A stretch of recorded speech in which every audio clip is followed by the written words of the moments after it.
media isn't covering any of this, which is insane to me, right? Like, I don't know about you guys, but I saw more about the protests circulating around social media than I saw anywhere else. And I think that's a failure, right? We understand that the legacy media has continued to fail us. And so, guys, tonight, doesn't matter who you are. Doesn't matter if you support Donald Trump. Doesn't matter if you support the Democratic Party. It does not matter who you are. I want to talk to everybody. Because, guys, we are all in this together. And I have the same question for everybody. What now? What do we do now? Because I tell you what, the stock market, 401k, Bitcoin, like none of that cares who you voted for. Regardless of who you voted for, you're being affected by all of these things. And I want to talk to each and every person. So, guys, as soon as we looks like we're at 8,000 likes. So again, if you are actually interested in joining the panel, go ahead and request up. This is Late Nights with Santana, and all are welcome. Yes, I said it. All are welcome. So any and everyone, feel free to go ahead and request up, and we are going to go ahead and get these conversations started, because again, I have to know. I absolutely have to know what's next. I genuinely mean it when I say what's next. And so this is what I'm going to do, because I know there was a bit of an issue where certain people couldn't see like the actual couldn't see the request button or whatever. This is what I'm going to do. Going to bring up my backup so you guys can see the request.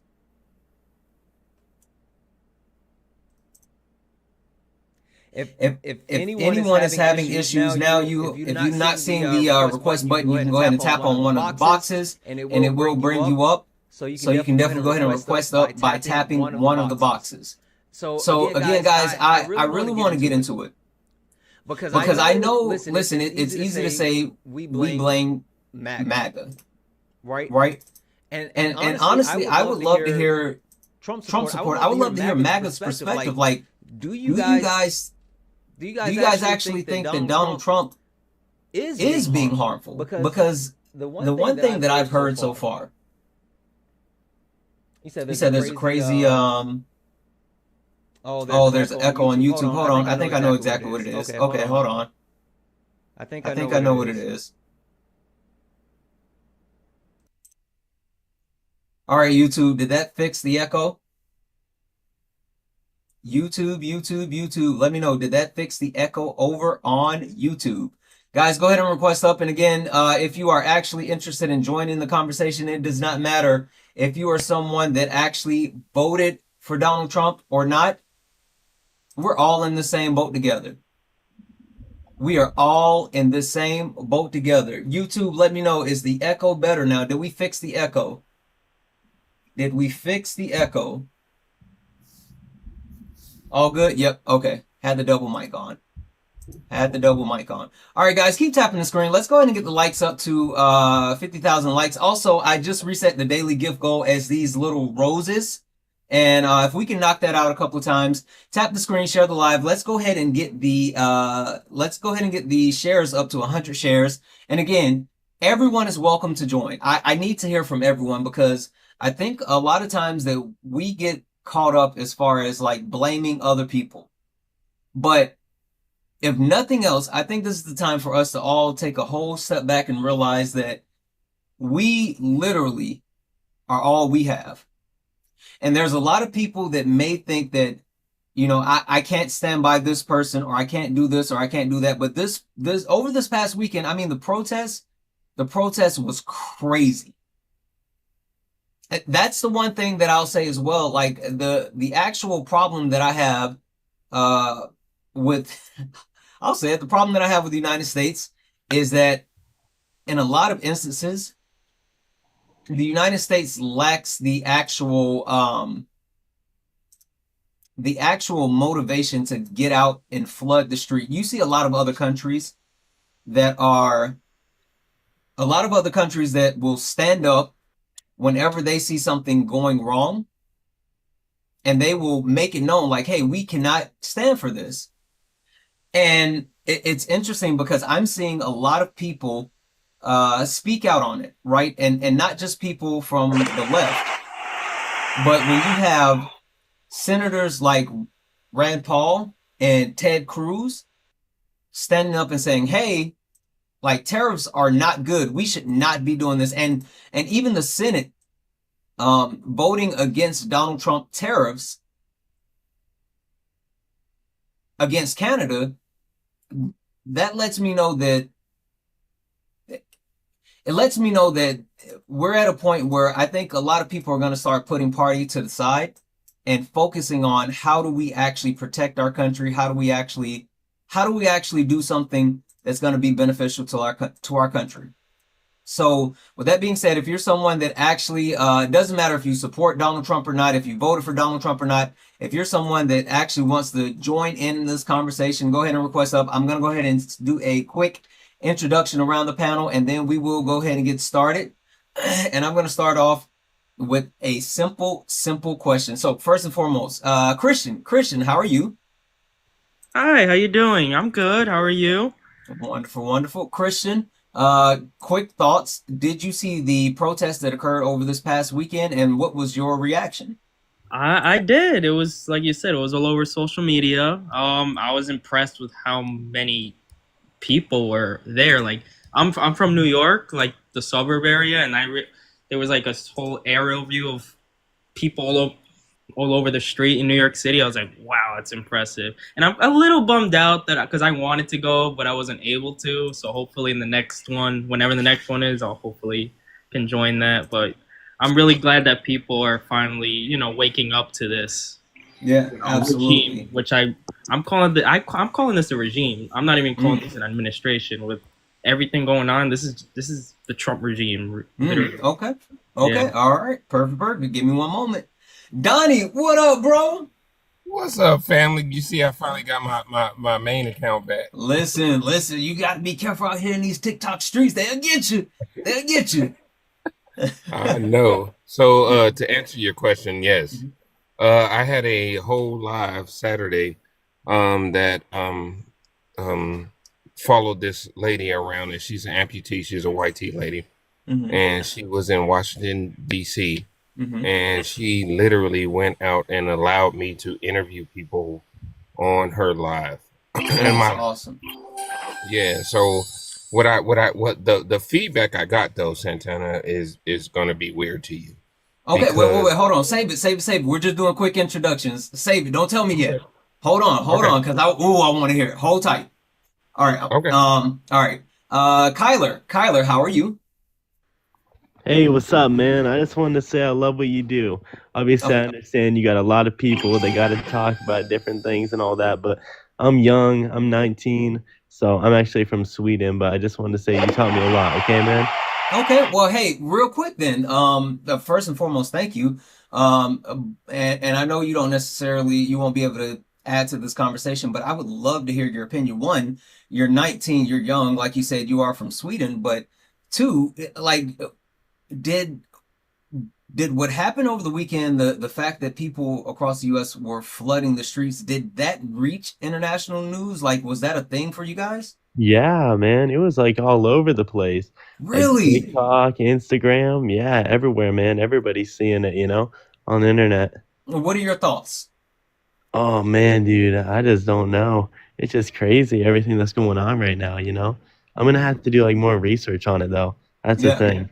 That's yeah. why I like coming into these lives though and just like learning new things. Like from you, Dean, Parker, Harry, Chris. Well, obviously I know there's stuff that's going on, but I Yeah, know. listen, But you guys first are and just I foremost, guess you guys are just all very smart. That's what I would say. I don't know.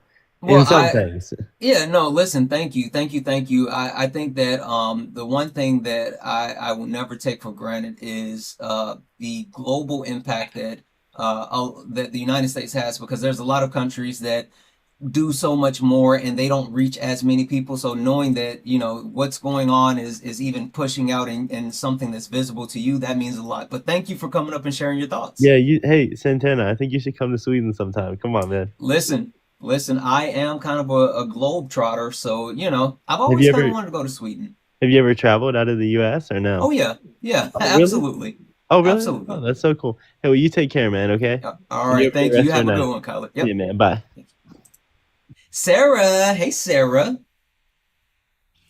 Hi, how are you? Wonderful, wonderful. Sarah, did you see the protests over the weekend, and what were your thoughts? I did see all the protests over the weekend. I am super proud of everyone that came out and supported the cause. I think we ruffled a little MAGA feathers. I've Mm. been looming on those MAGA streets, and they are not happy with what we did. Oh, that's interesting. Oh, well, I hope at some point we can get that opposite perspective because that's the one that I haven't heard yet. Okay. Yeah. Okay, okay. Hold on for a second, Sarah. Ken, how are you? All right, got the mic on. We're doing good. Thank you, Santana. Good, good, First time good. in the room. I'm from Good. New York City, but I'm New currently York in living, the building. currently living in Wichita, Kansas, though, but originally from LES, the Lower East Side. Okay, okay. Ken, did you see the protests over the weekend and what were your thoughts? Well, not only did I see it, but I'm not able to walk that well anymore. I'm 65, so Hmm. I literally drove up and down the strip where I live, where the protest was, honking my horn. Really? I know that's right. Okay. All right. Well, give me just a second, Ken, okay? Yep. All right. Is that Marine time? Marine time. Maritime, but Maritime. I'm sorry. Maritime. I'm sorry. It's hard to see. Everybody thinks that Maritime. I apologize. Maritime, how are you? good. How you doing? Good, good, good. Maritime, did you see the protests over the weekend? And what were your thoughts? I did, and I have a take that you, Dean, and Parker probably would not agree with. Okay, go ahead. And here it is. Okay, I believe this is my belief, right? And I Hmm. think it's true. We should all have higher taxes. Is what I'm saying, right? But you can't run on a platform where you say, "Hey, we want to increase taxes," right? No one will ever vote for you. You'll never get into office if you say that, right? Hmm. So, how do you do it? How do you increase taxes, quote unquote, without saying you're increasing taxes, right? Increase inflation and actually implement You tariffs? you put in tariffs, Mm. exactly, yeah. And I think that was a way where we're increasing taxes superficially, and people are okay when you call it a tariff. They're not okay when you call it taxes. And I think overall, it's a good thing because I don't think we're paying enough. And Okay. that's my take. Is Okay. it All right. working? Hold on one second, Donnie. Hold on one second, Donnie. Okay. Okay, my bad. That is definitely a Santana, you know tape. me. Yeah, yeah, I know. We'll get to it. That's a tape. All right. Hold tight for me just a second here, Maritime. Okay. All right. Perfect, perfect. Blue Canary, how are you? I'm good. It's nice to talk to you. Likewise. Blue Canary, did you see the protests over the weekend and what was your thoughts?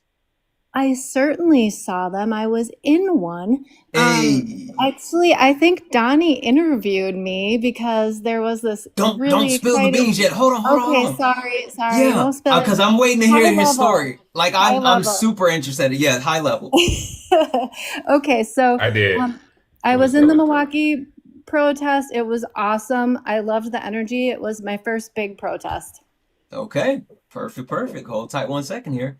Misha, how are you? Hello, I'm great. How are you? Wonderful, wonderful. Misha, did you see the protests over the weekend and what were your thoughts? I did see the protests, but this time I seen them digitally, and I was actually thankful to see black women not there and at home. Listen, that's a whole topic in itself, and we will get to that. Okay. All right, perfect. Give me one moment here. Reppin', how are you this evening, my friend? What's up, Santana? Hey, Reppin', did you see the protests over the weekend, and what were your thoughts? I could care less. Okay, that's fair. But wait, you could care less, but did you actually see them? I mean, I heard about them and I'm like, okay, what's going on? So I looked it up and then I'm like, oh, okay. Okay, that's fair. All right, perfect. Give me one moment here. And last but not least, Dan. Dan, how are you this evening, my friend?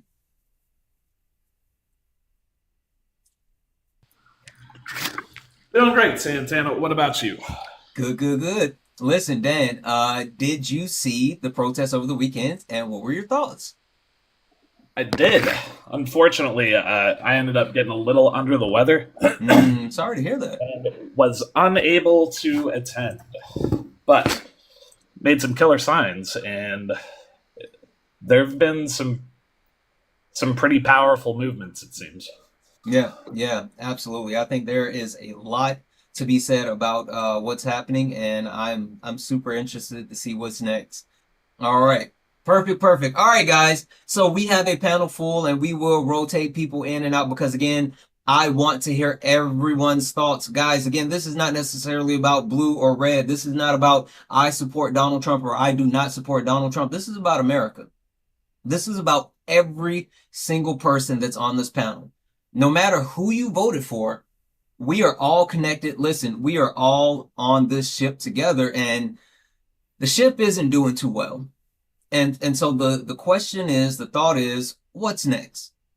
Like, what's next? And I want to hear that perspective from each and every person. So if you are interested in joining the conversation, if you're interested in giving your perspective on what's next, then please request up, because we're going to talk about stocks, 401k, and Bitcoin dropping. We're going to talk about the U.S. China trade war looming. We're going to talk about HHS, RFK, and his battle against the CDC. And guys, we have to talk about how the media is failing the public. I promise you, legacy media has dropped the ball, and they continue to do so. So if you're interested in joining the conversation, go ahead and request up. We're going to go ahead and get started. This is for everyone on the panel. Just a quick reminder, guys, while we are speaking, please use TikTok friendly language. What does that mean? That means using words like unalive, AB, mustache man, C19, schmurder, all of those words that will protect not only your TikTok, but our live, and allow us to continue to have these conversations. Also, guys, please, this is a safe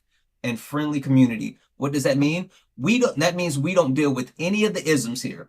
Racism, sexism, classism. We also do not deal with any of the phobias, homophobia, transphobia, none of it. We don't play it on the panel, nor do we play it in the comments. And if you are in the comments participating in that, you will get muted and blocked by my mods, because they don't play.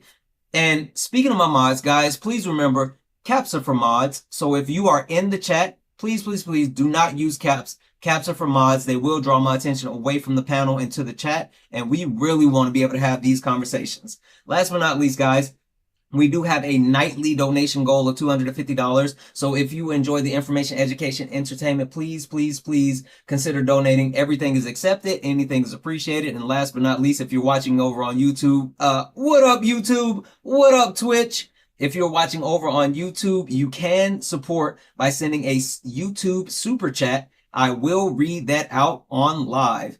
With that being said, we're going to go ahead and get into it, because I absolutely need to hear from the people on the panel. And I want to go back to Donnie. I want to hear your story, but I kind of want to, I'm sorry. I kind of want to start with Maritime first.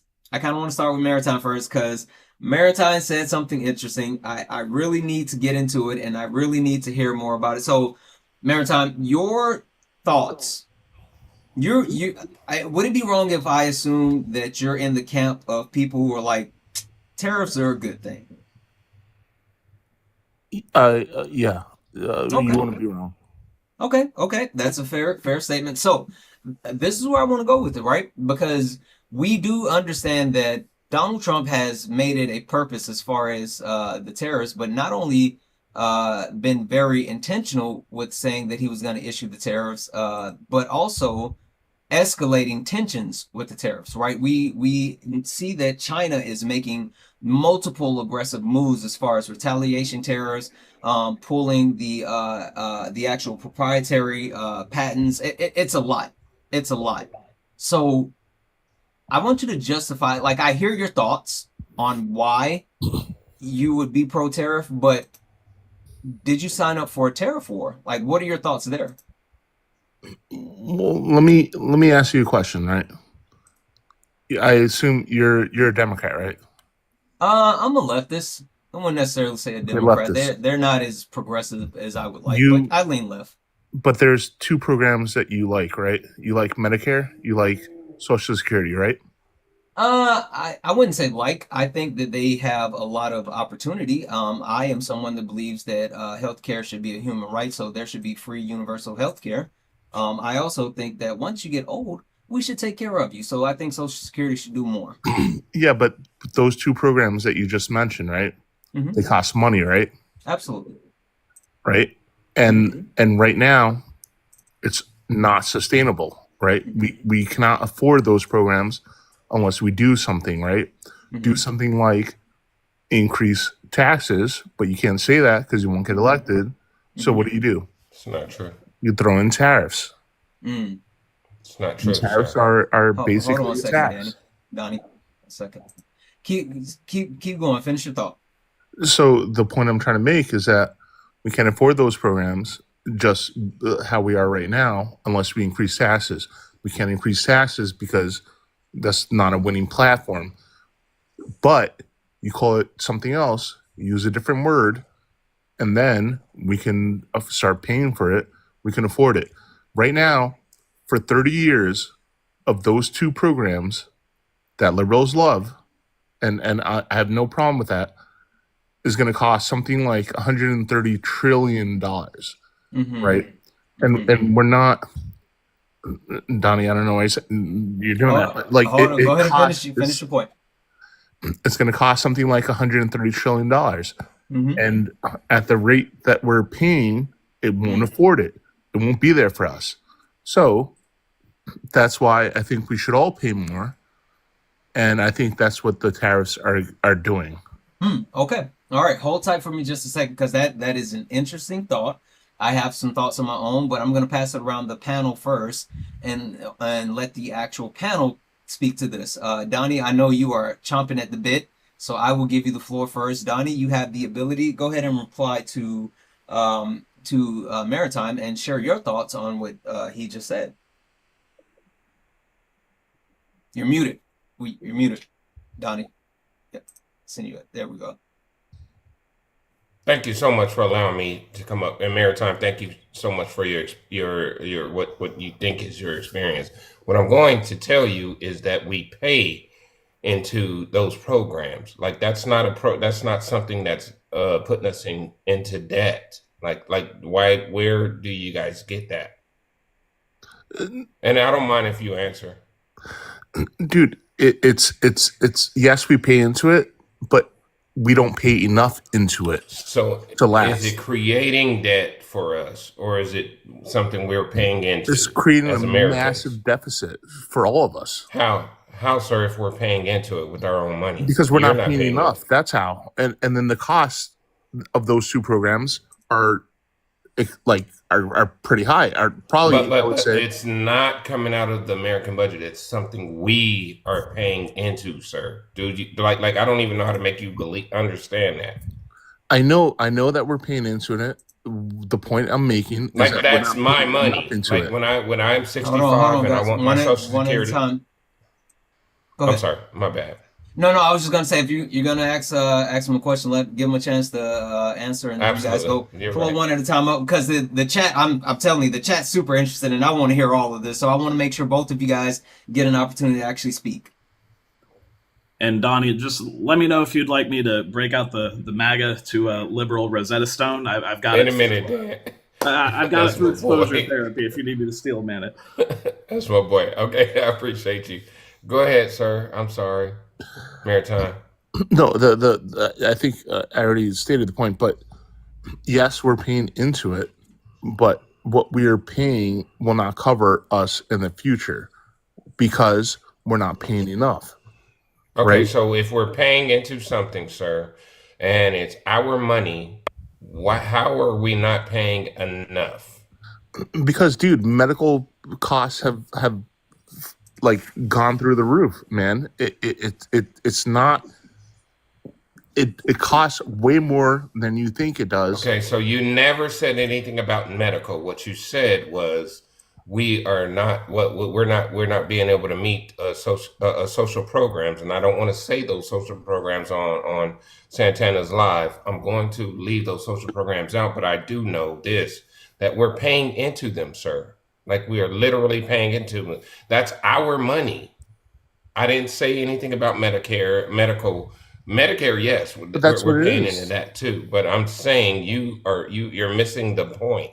You're literally missing the bullet. I don't think I Like am. that money so there's $880 million that's going to be cut. 80 billion, 880 Yep. billion dollars that's going to be cut from those programs, and that's money that people paid into. Or do you have a grandma or a grandpa that is on Social Security that needs that or no? Look, I hear what you're saying, but at the same Thank you. time, do I disagree with those cuts? Not exactly, because we already can't afford it. So I do think we should, you know, how How do you can bring we the not? cost down, I'm right? sorry for cutting over Santana, but how can we not afford it if we're paying it? Like if it's our money, the government is not paying into it. Do you understand that? Dude, a TV costs $100 and you have $50. You We pay $50 as into it. Doesn't mean you can Americans afford are it. paying. Okay, fair enough, sir. Like I don't want you to get mad, but I'm saying we as Americans are not like we pay into that. No one else does. The government does not. We pay into that. Like that's our money. I, Give us and our money back. I listen. I hear you. What I'm saying is, a TV I can don't think you cost hear me. Hold a, on a one second, TV Donnie. can Let him cost finish his $100, sentence. and you have Okay. $50. Doesn't mean you can pay for the TV because you only have $50, right? It still costs another 50. Who's going to pay for that? That's the point I'm trying to make. It's not Donnie, a go valid ahead. point, sir. You go ahead. I was about to say, go ahead and respond. And I want to pass it around because I have a couple other thoughts, but I want to make sure that that other people get Go involved in ahead, this Santana. conversation. And you know Okay. I'm here. I'm here. Okay. Perfect. So this is what I want to do, and I'm sorry, Donnie and Maritime, I'm going to put you guys back on mute for a moment. So one thing that I really want to call out, just to kind of challenge your worldview on this, Maritime, is I hear you as far as like the whole raise taxes or tariffs or tax and raising taxes and blah blah blah. The one counterpoint that I have to that is Donald Trump is trying to pass massive tax cuts again. So it's counterintuitive, right? If we talk about raising taxes and then actually cutting taxes. So there's that. But I want to actually do this. Let's introduce the next person on the panel that just got up here, and then I want to pass it over to Dan, because I want to hear Dan's thoughts on this. But is it Gel? Is it pronounced Gel? Jill? Yeah, Gel. Hi. Gel. Did you see the protests over the weekend, and what were your thoughts? Yes, I did. I was very happy. I was very happy with all the turnout. I went to a local protest in Connecticut and brought my 8-year-old daughter to show her what people were doing. So. Okay. Perfect. Give me one moment here. Also, guys, W's in the chat for Leilana, who sent a $1 donation towards the nightly goal. Thank you so much. Guys, that means we have $249 left in our nightly donation goal. Cash App, PayPal, Venmo, all the pay links are in the link tree in the bio. Santana Speaks 24. Santana Speaks 24 is the best way to support the live. If you enjoy the information, education, entertainment, please consider donating. Everything is accepted. Anything is appreciated. And also, if you are over on YouTube, you can send a YouTube super chat to actually help support the live. Dan, I want to come to you. What are your thoughts? Because the premise behind what Maritime is saying is, tariffs are good, taxes need to be raised. Donald Trump is a mastermind that's using tariffs to raise taxes to help pay for these liberal social safety nets that we can't afford. What do you think? Well, I'd say the argument makes sense on its face, but the issue is the tariffs aren't going to generate more revenue because it's going to crater the economy and no one's going to want to invest here anymore. And Donald Trump is combining that with, once again, the same thing he always does is deficit spend so he can have tax cuts for the 1%. He's already through, maybe 70 days? He is already on track to spend more than any president in U.S. history. And that is net spending, right? So the idea that we need to cut Social Security and Medicare and Medicaid so we can also have tariffs and also have tax cuts for the rich. It's just like 4 things combined, any one of which would be really stupid. Yeah. And now we're here. Yeah, and again, that's the thing that I struggle the most with, right? Is the fact that if it were a case where, we weren't talking about tax cuts for the rich, then yeah, I could see that. But I definitely do struggle with that point. Dan, what do you actually propose, right? Because I'm not even going to go there. Dan, what are your thoughts about the possible trade war with China now? It's the biggest thing is the uncertainty with all of it. Because I was about to say, well, what's going to happen is our economy is going to crater because it's going to be a huge increase to cost of goods for people who need to import shit, and it's going to raise the cost of goods. Dan. This is late nights, not sparring. All right, well, I'll put something in the swear jar. My bad. Put it in the swear jar. I'm sorry. Go ahead. The idea that it would be okay if Trump would just go ahead and be like, you know what?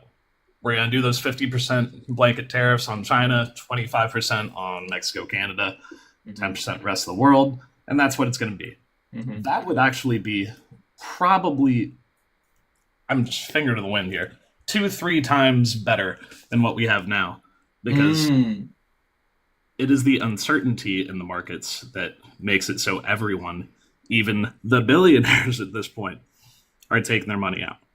Yeah, I agree. I think there's a lot to be said about the fact that, and I saw that someone made the point that the markets have not been this down since C19, and it says a lot to that the fact that the people that are invested in the markets, the markets are more affected by Donald Trump than a global pandemic that unalived 1 million Americans. So there's that. He's on a very, very prestigious list of single day market crash outs. Absolutely. There's the .com bubble, C19, 2008 housing financial crisis. Yeah. He's top 6. Yep.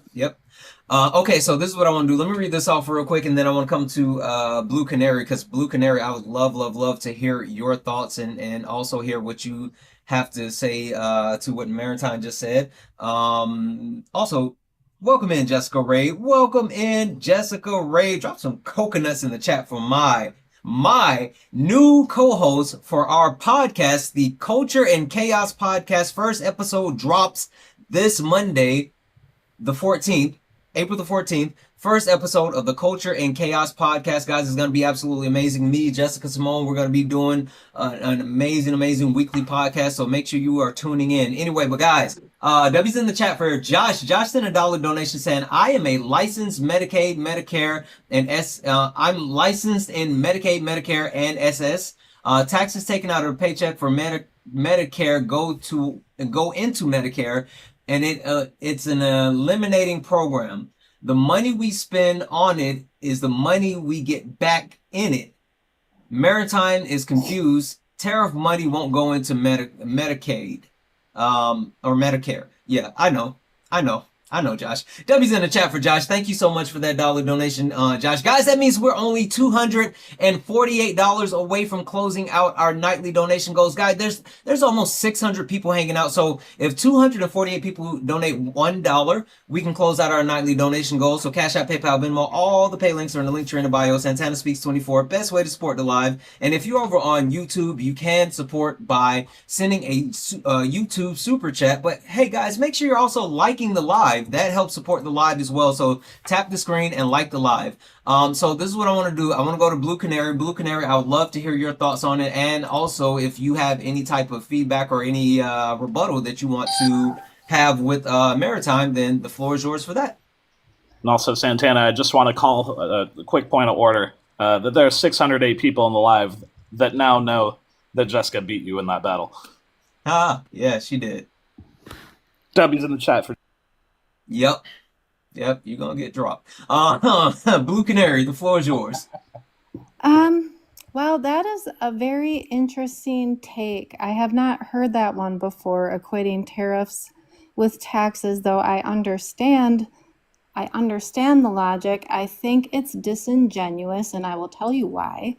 It's because really it's no matter what he says, MAGA will agree with it. It doesn't matter. He could have called this taxes. He could have raised all of our taxes outright, and they would have been like, he is amazing. He's saving us. He's so amazing. And like, that's all I hear. It's nauseating. It doesn't matter. His messaging doesn't matter. They just copy it and they say it. I'm in conversations with them quite a bit on social media, and they don't, I don't see them having much original thought. I hear them just parroting things. So. Okay, hold on Hey, 1 second. Santana, real quick, do you mind me talking a bit, Mega, about our interview this weekend so you can hear about it real quick? Well, yes, next, but hold tight just a moment. Okay. So I do want to ask this question because I want to let Blue Canary have her time and actually really flesh this out a little bit more. Maritime, just to verify, did you vote for Trump? Because that's not a question I asked. Yes. Okay, cool. So now, Blue Canary, I want you to be able to finish your thought or I'm sorry, Maritime, I would like to hear your thoughts, and then Blue Canary, I'd like for you to finish. But Maritime, is there anything that Donald Trump could have said that you wouldn't have been on board with? Because to Blue Canary's point, there's been a lot of people that voted for Trump that still support Trump that say, like there's nothing. But what's your line? Santana, do you remember Bush, right? Mm-hmm. Remember what he was famous for? What did he say? Dodging a shoe. No. You know what I'm talking about. He declared victory, and then he said, "Now no watch me this play." No more taxes. Oh, yeah, you knew where I was going with that. Listen, he has a lot of quotable lines. Come on now. Yes, but that was the one that was the one that got him thrown out of office, right? Mm-hmm. No new taxes, and then he increased taxes, right? Mm-hmm. So the point I'm making is that to counter Blue Canary is. No, I don't think that Trump could have said he would have increased taxes and his base would have gone with it. I don't think that would have worked. It wouldn't have. Okay. Blue Canary, the floor is yours. Thank you for the cake. I mean, I think it would be wonderful if I could see one thing that he did that you guys didn't defend, because I haven't seen it yet. I guess I don't have anything else to really say about that. It's just not been my experience when speaking with people. And what I find is that when I try and make a peaceful message, go ahead. Am I still okay? When I try and make a peaceful message, it's often met with a lot of contention and very rude comments, and it's very difficult for me to continue to try and be peaceful. It's often a lot of hateful comments. Even when I'm talking about my son who has a disability and I'm talking about how DEI affects him, I get nasty comments about my kid who they don't even know. Like, the bar is low on what I see. So I'm starting to go low because being nice and peaceful is not very effective from where I'm standing right now. And I hope that we can figure something out because this is really class warfare. And they have us pitted against each other right now. And truthfully, Maritime, I'm not angry with you for voting for Trump. I'm angry with what Trump is doing, and I'm angry that he's tricking you all into thinking that it's good. I'm angry with Elon for coming into our state of Wisconsin and trying to buy our election. And I'm angry that so many MAGA in Wisconsin did not see that as being problematic and are defending Elon and saying he loves our country when he's not even from our country. Like, there's just so many contradictions, and I want people to wake up, but you guys think that about us too. So it's like there's this line in the sand, and I don't know how to get past it. And I'm a peaceful person, and I want us to do well, and our country is not going to do well until we take care of the issue with the billionaires having all the money. Wait, okay, so that actually that's interesting. Maritime, do you think the same about the left, like to what Blue Canary just said, that there's a bunch of people on the left that needs to quote unquote wake up? Like, what are your thoughts on that? I think there's some issues that they should not be arguing, and the main one that I think is a losing argument, and not, I wouldn't say not worth talking about, but I'll say not, it shouldn't be their platform. Okay, is remember, we don't do any of the phobias around here. I feel like that's exactly where you're going. No, I'm not. All right. Homophobia, transphobia, none of it. We don't play that on the panel nor in the chat. If you're going down Transmissia Avenue, we don't want to hear it. I'm sorry. I get you. You feel like the Democratic Party should have a different platform. That's not what I'm saying. What I'm saying is, do you think that the actual left is, because they say it quite often, a lot of people on the quote unquote right say, hey, you're in a cult, right? Hey, you guys were, like Blue Canary just said, Donald Trump could have said anything and, Trump supporters would have followed, which there are a lot of Trump supporters like that. But do you see that same thing on the opposite side? Yeah, I do. I think it's a problem. Okay. Blue Canary? Sorry, go ahead. I was just gonna say, I can understand why someone might think that. I think right now, if you pay attention to what we're saying, we're really mad at our party, and we're mad at a lot of the people that are in office that are our party, and they aren't always saying the right things and doing the right things, and we're calling them out on that, and we would like you to do the same thing. But why are they the party leaders? Why are they the ones in office? Because they were voted in. I mean, that's kind of what? Yeah, they got voted in because people want that. Right? Or people don't pay as much attention to smaller elections. Well, the main ones that I know, right? Like Chuck Schumer, like people like him, right? I don't think those are, I wouldn't call them small elections, right? I don't know, like I've just noticed in our state anyway, people don't pay as much attention to senators and representatives, and they will go in, like a lot of people in Wisconsin that were voting for Trump just checked Trump and didn't vote for senators, which is why Tammy Baldwin won again, was because we on the left generally pick all the people in research and know who we want to vote for. So that ended up working in our favor. But I think there's people just don't always know, and they don't research before they go in. Yeah, I think there's a lot to be said to career politicians, right? Because Maritime specifically pointed out Chuck Schumer, but I do think there's a lot to be said about like the change that does need to occur, and quite frankly, I feel like it's on both sides, right? The left and the right. But it seems like the right has at least somewhat picked their party of success or their succession line. So, okay, hold tight. So this is what I want to do. Blue Canary, thank you for that. I want to make sure that we have time and we hear from everybody on the panel. So I'm going to go to Misha next, but I want to read these off real quick, guys. W's in the chat for Gene. Actually, Maritime, I'm going to let you come off mute for a second because there's a couple of questions for you. W's in the chat for Gene, who sent a $1 donation, said, please ask Maritime that if he's worried about cutting spending, why not cut into what we give Elon, basically government subsidies and also, the $8 million a day that he's receiving. Any thoughts on that one?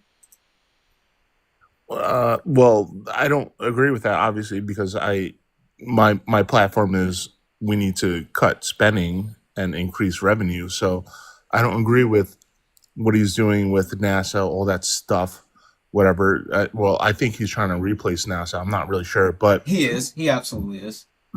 But that still, like, I don't think when we talk about giving Elon these contracts, this money, I don't think we're thinking big enough about how much money it will actually take to save the programs that the leftists like, right? So okay. 100 billion, whatever. I'm not talking billions, I'm talking trillions. Hold on one second. Okay, perfect. Let me keep moving through these. W's in the chat for H. Ruckers, who sent a $2 donation. Thank you so much for that $2 donation, H. Ruckers. And also W's in the chat for I always mess up your name, Oye. W's in the chat for Oye, who sent a $1 donation. Again, this is for you, Maritime, as well. Maritime is lost at sea. At the end of the day, you voted for a man who would rather play golf than welcome home fallen soldiers. Where's the red line for you? I guess it's not disrespecting military members. Again, is your only red line if he said that he was going to raise taxes? Like, there was nothing else that Donald Trump could say or do that would be too much for you? Well, I don't look at that. I look at, like, what he's actually doing. Okay. Right? So the policies implemented, things like tariffs, that's what I look at. I don't look at, like he says offhand comments, sure. Yeah, whatever. But I think that's where I'm at. Okay. Fair enough. Perfect. Guys, W's in the chat for everyone who sent a donation. Guys, that means that we are now only $245 away from closing out our nightly donation goal. Cash App, PayPal, Venmo. All the pay links are in the link tree in the bio. Santana Speaks 24, best way to support the live. Everything is accepted. Anything is appreciated. I know we can knock that out. Also, guys, if you're over on YouTube and you want to support the live, you can send a donation through YouTube Super Chat, and I will read that out over on YouTube. And make sure you're liking the stream. Misha, I want to come to you. The floor is yours. What are your thoughts? I would say the tariffs are a terrible idea. I don't think that's going to help us. Anyone I've talked to who works in economics, study economics, they don't see this going well. I've had friends telling me they've been checking their stocks. I've had someone say they've lost 8K already in, I think, either stocks or their Bitcoin. And one of my friends that I was trying to ask her if she was able to move her 401k, she's not able to access it in order to try to, save her money from being bartered with on the stock market. So I don't think that this is going to be beneficial, because if we have if we have the same thing that happened in 2008 to another generation after we just learned about this, because I'm 29. So when all of that was happening the first time, I wasn't old enough to do anything about it. And now that I am, it's almost like we're in the same boat, so to speak. Personally, I'm concerned. I'm really worried about what's going to happen moving forward. And I get that us as a 92% are resting, but for me personally, it still isn't making the situation less anxious. Okay. Well, so that's a fair thought, right? And I know that it's a lot of uncertainty and there's a lot to, figure out. But I guess it goes back to the question that I had at the start of the live. What's next? Like, what would you like to see happen, and how do you think we move not only like where we are forward, but the country forward? Because Maritime's thought is more so that the tariffs that are being levied are going to eventually move us forward in the sense of being able to pay for these social safety nets, which not right, but at least that's his thoughts as far as moving forward. Like, so what does moving forward look like to you, and how do we do anything for the country? Personally, I don't think that's going to be beneficial for anyone in the lower or middle class, because the people who are going to be able to buy into this circumstance as it's causing everyone else turmoil is a far less percentage than, the working class. And for people that are already one emergency from being in a very bad situation, this is not the time to do this. And I feel like unless there's a way that they can change one, the tariffs, and him wanting to charge the middle class more in taxes versus the upper 1%, then none of that's going to change, and we're just going to see more stress economically on everyone below 400K earners. Santana, Okay. Can I say something? Yes, but one second. Guys, I was just informed that the likes aren't liking, right? The you guys aren't tapping the screen. So I was told you all have 9 minutes to get the likes up to 125,000 likes, or we are going to sub only. So guys, tap the screen, share the live, do all the wonderful things. We have 9 minutes. You can see it on the screen to get the likes up to 125,000 likes, or we are going to sub only. You can always become a subscriber as well. Hey, look at the bear. You can always become a subscriber as well, get access to an amazing Discord, fast pass for this panel for late nights with Santana, a lot of really great emotes. April, it's your birthday. Happy birthday, April baby. Happy birthday, April baby. You can always gain access to the panel, late nights with Santana, all of those wonderful things. So if you want to become a subscriber, please consider becoming a subscriber. And you can also subscribe if you're watching over on YouTube. You have the ability to subscribe over on YouTube as well. So guys, keep tapping the screen. Let's keep it moving. I want to read a couple of things off. We'll go to Dan. And then Dan, I think I'm gonna have to switch you out. And then we'll go to Donnie. And Donnie, I think I'm gonna have to switch you out because we got some more friendlies waiting. And then we'll move on to from that. So I want to read these off real quick. Guys, W's in the chat for Stacy. Stacy sent a $25 donation towards the nightly goal to say thank you for keeping it real and educating. Stacy, thank you so much for that $25 donation. You are freaking awesome. W's in the chat for Kimberly. Kimberly sent a $34 donation. Kimberly, you are freaking awesome. Kimberly sent a $34 donation saying to even it out. Kimberly, thank you so much for that $34 donation. And W's in the chat for Josh, who sent a $1 donation. Josh sent a $1 donation saying, really wish Maritime would stop this, and put in parentheses, protect what the left likes, cosplay, when we all know what it's about. To go into the phobias in a few minutes. Listen, Josh, I stopped him from going into the phobias. He was barreling towards the phobias. Yes. Also, guys, W's in the chat for Randall. What up, Randall? Who sent a YouTube super chat to say, solution, since it's only the Dems that want, solution, since it's only Dems that want their Social Security and Medicaid according to Maritime, then stop payments and coverage for the MAGA, right? W's in the chat for Randall for that $5 YouTube super chat. And W's in the chat for Sunny for that $10 YouTube super chat. You are absolutely too amazing. Guys, Cash App, PayPal, Venmo, all the pay links are linked here in the bio. Santana Speaks 24. Best way to support the live. Everything is accepted. Anything is appreciated. And you can send a YouTube super chat. Last but not least, Dan, the floor is yours. Yeah, at the end of the day, if we care about getting the budget under control, take a look at unpaid taxes. All you got to do, as it turns out, is just fund the IRS. That's all you got to do. There's $696 billion of estimated unpaid taxes in 2022, and the agency estimates that only $90 billion of that amount will eventually be paid, resulting in a net tax gap of $606 billion. If you want to pay for Social Security and Medicare and Medicaid, staff the people who are getting the rich to pay their fair share. It's no wonder that they are understaffed. Maritime? As an accountant, obviously I'm going to agree with you here. I think we should overstaff them, but I just don't think that the numbers that you're talking about will cover these two programs that are trillions of dollars of cost, right?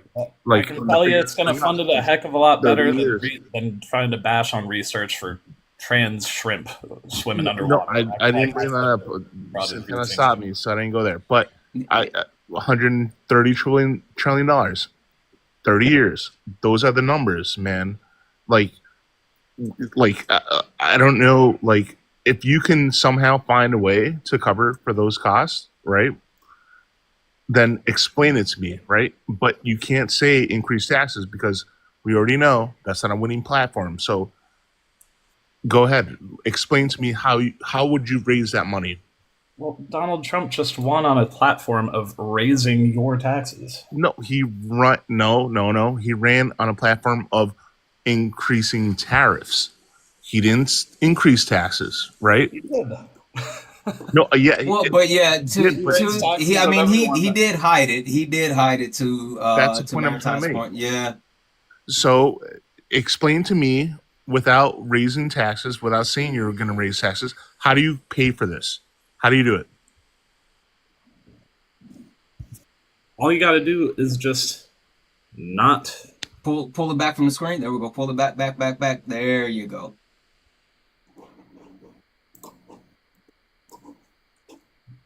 Okay, and by percentage. That's not answering the question I asked you, though. So how are you going to pay for Social Security? How do you the exact same way that we pay for it today? I'm asking you, how do you increase revenue? Because you say there's three ways to increase revenue. You either increase the amount that you're taxing folks, or you lower spending, or you increase your tax base. What I wouldn't do is probably mass deport people who are actually working here and decrease our tax base. Okay. Hold on. I know you guys want to keep going, but I want to keep moving around the panel. There's people that we want to get in, and also want to say W's in the chat for Godzilla. Godzilla, what up? Godzilla sent a $4.99 YouTube super chat to say L fired 6K IRS, man. Yeah, they fired a lot of people in the IRS, like absolutely a lot. W's in the chat for Godzilla for that $4.99 super chat. Dan, I'm gonna go ahead and drop you down and swap you out. Listen, you know you are amazing. I appreciate you coming up and hanging out with us, my friend. Always good seeing you. Likewise, have a good one. All right, you too, buddy. Peace. Donnie, the floor is yours. Would you like to try to answer that question, or do you want to take it in a different direction? I want to talk to Blue, because me and Blue had when you first got on, Santana, you asked me and Blue to talk about what we went through Saturday. Yeah, let me remind the chat of this real quick, guys. We got 1 minute and 45 seconds left to get to 125,000 likes. We're at 118,000, so tap. Go ahead, Donnie. I'm sorry. No, you always did it, Blue. But what we went through Saturday was super dope. So what I did is I had a live, and I had a lady named Amy. She was our amputee. White tea lady, and she actually was in Washington D.C. Doing the live for us during the thing that we chose to sit out of. You know what I'm saying?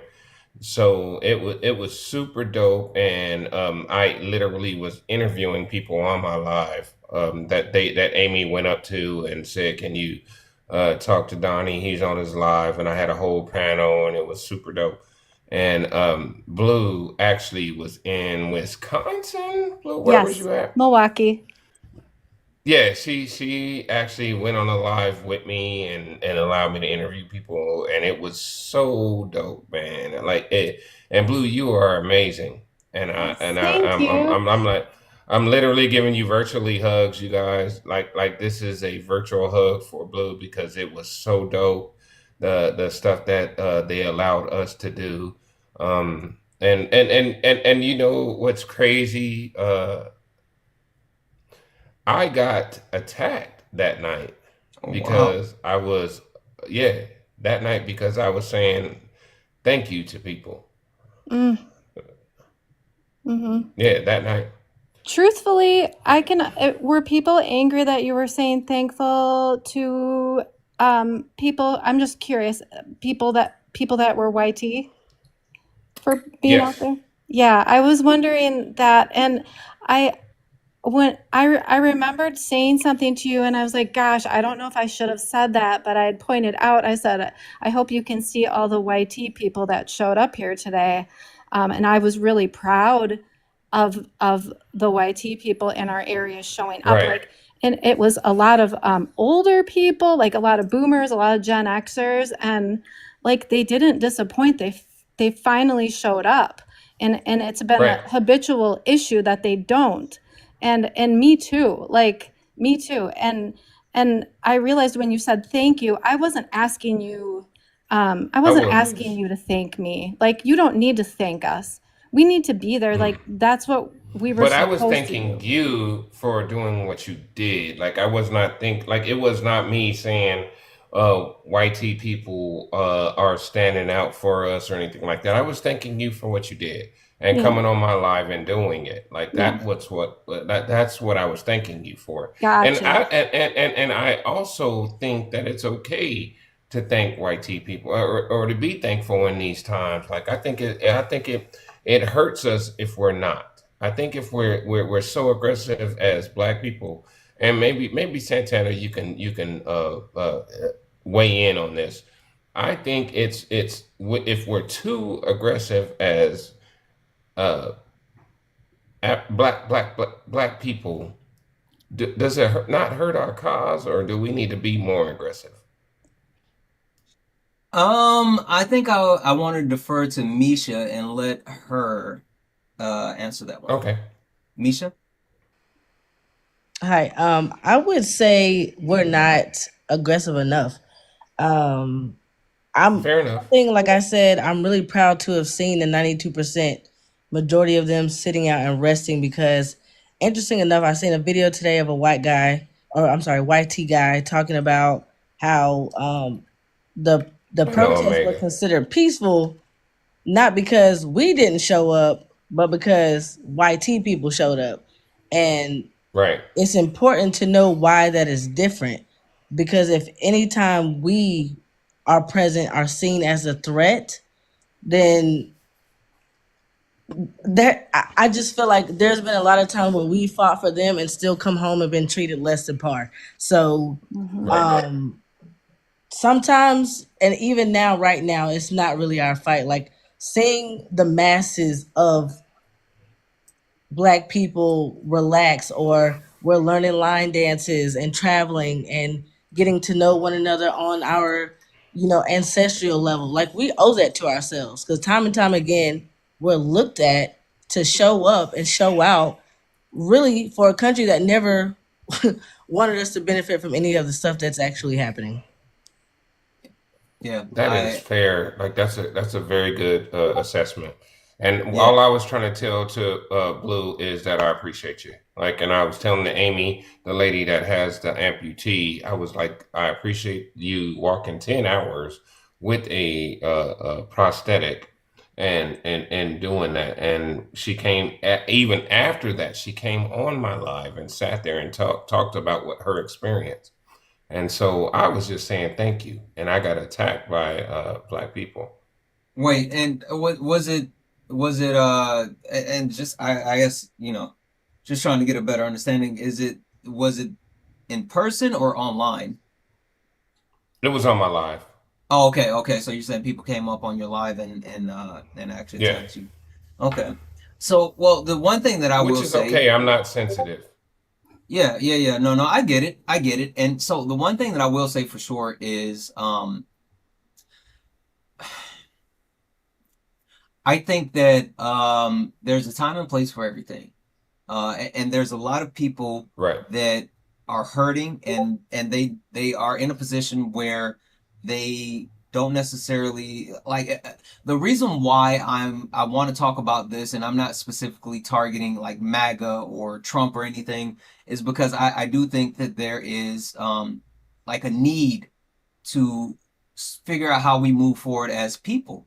But with that being Right. said, there are a lot of people that are still hurting, and they have every right to continue to hurt and feel the way that they feel. And so there's a lot of people that are going to be upset and hurt Absolutely. when they see another black person actually doing something that they feel like is counterproductive to the struggle that they're dealing with. And the one thing that I will leave people with is I have always been way more Malcolm X than Martin Luther King.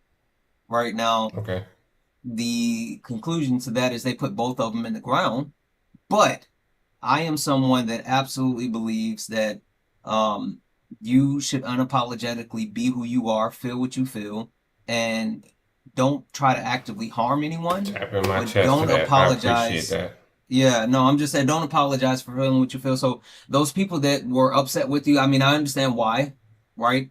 Me too. A lot of people are still hurting. So, I don't wish that on anybody, and that's a part of it. But I agree with Misha as far as like, black people specifically, we need to lean into being who we are and actually understand that it's okay to unapologetically be ourselves.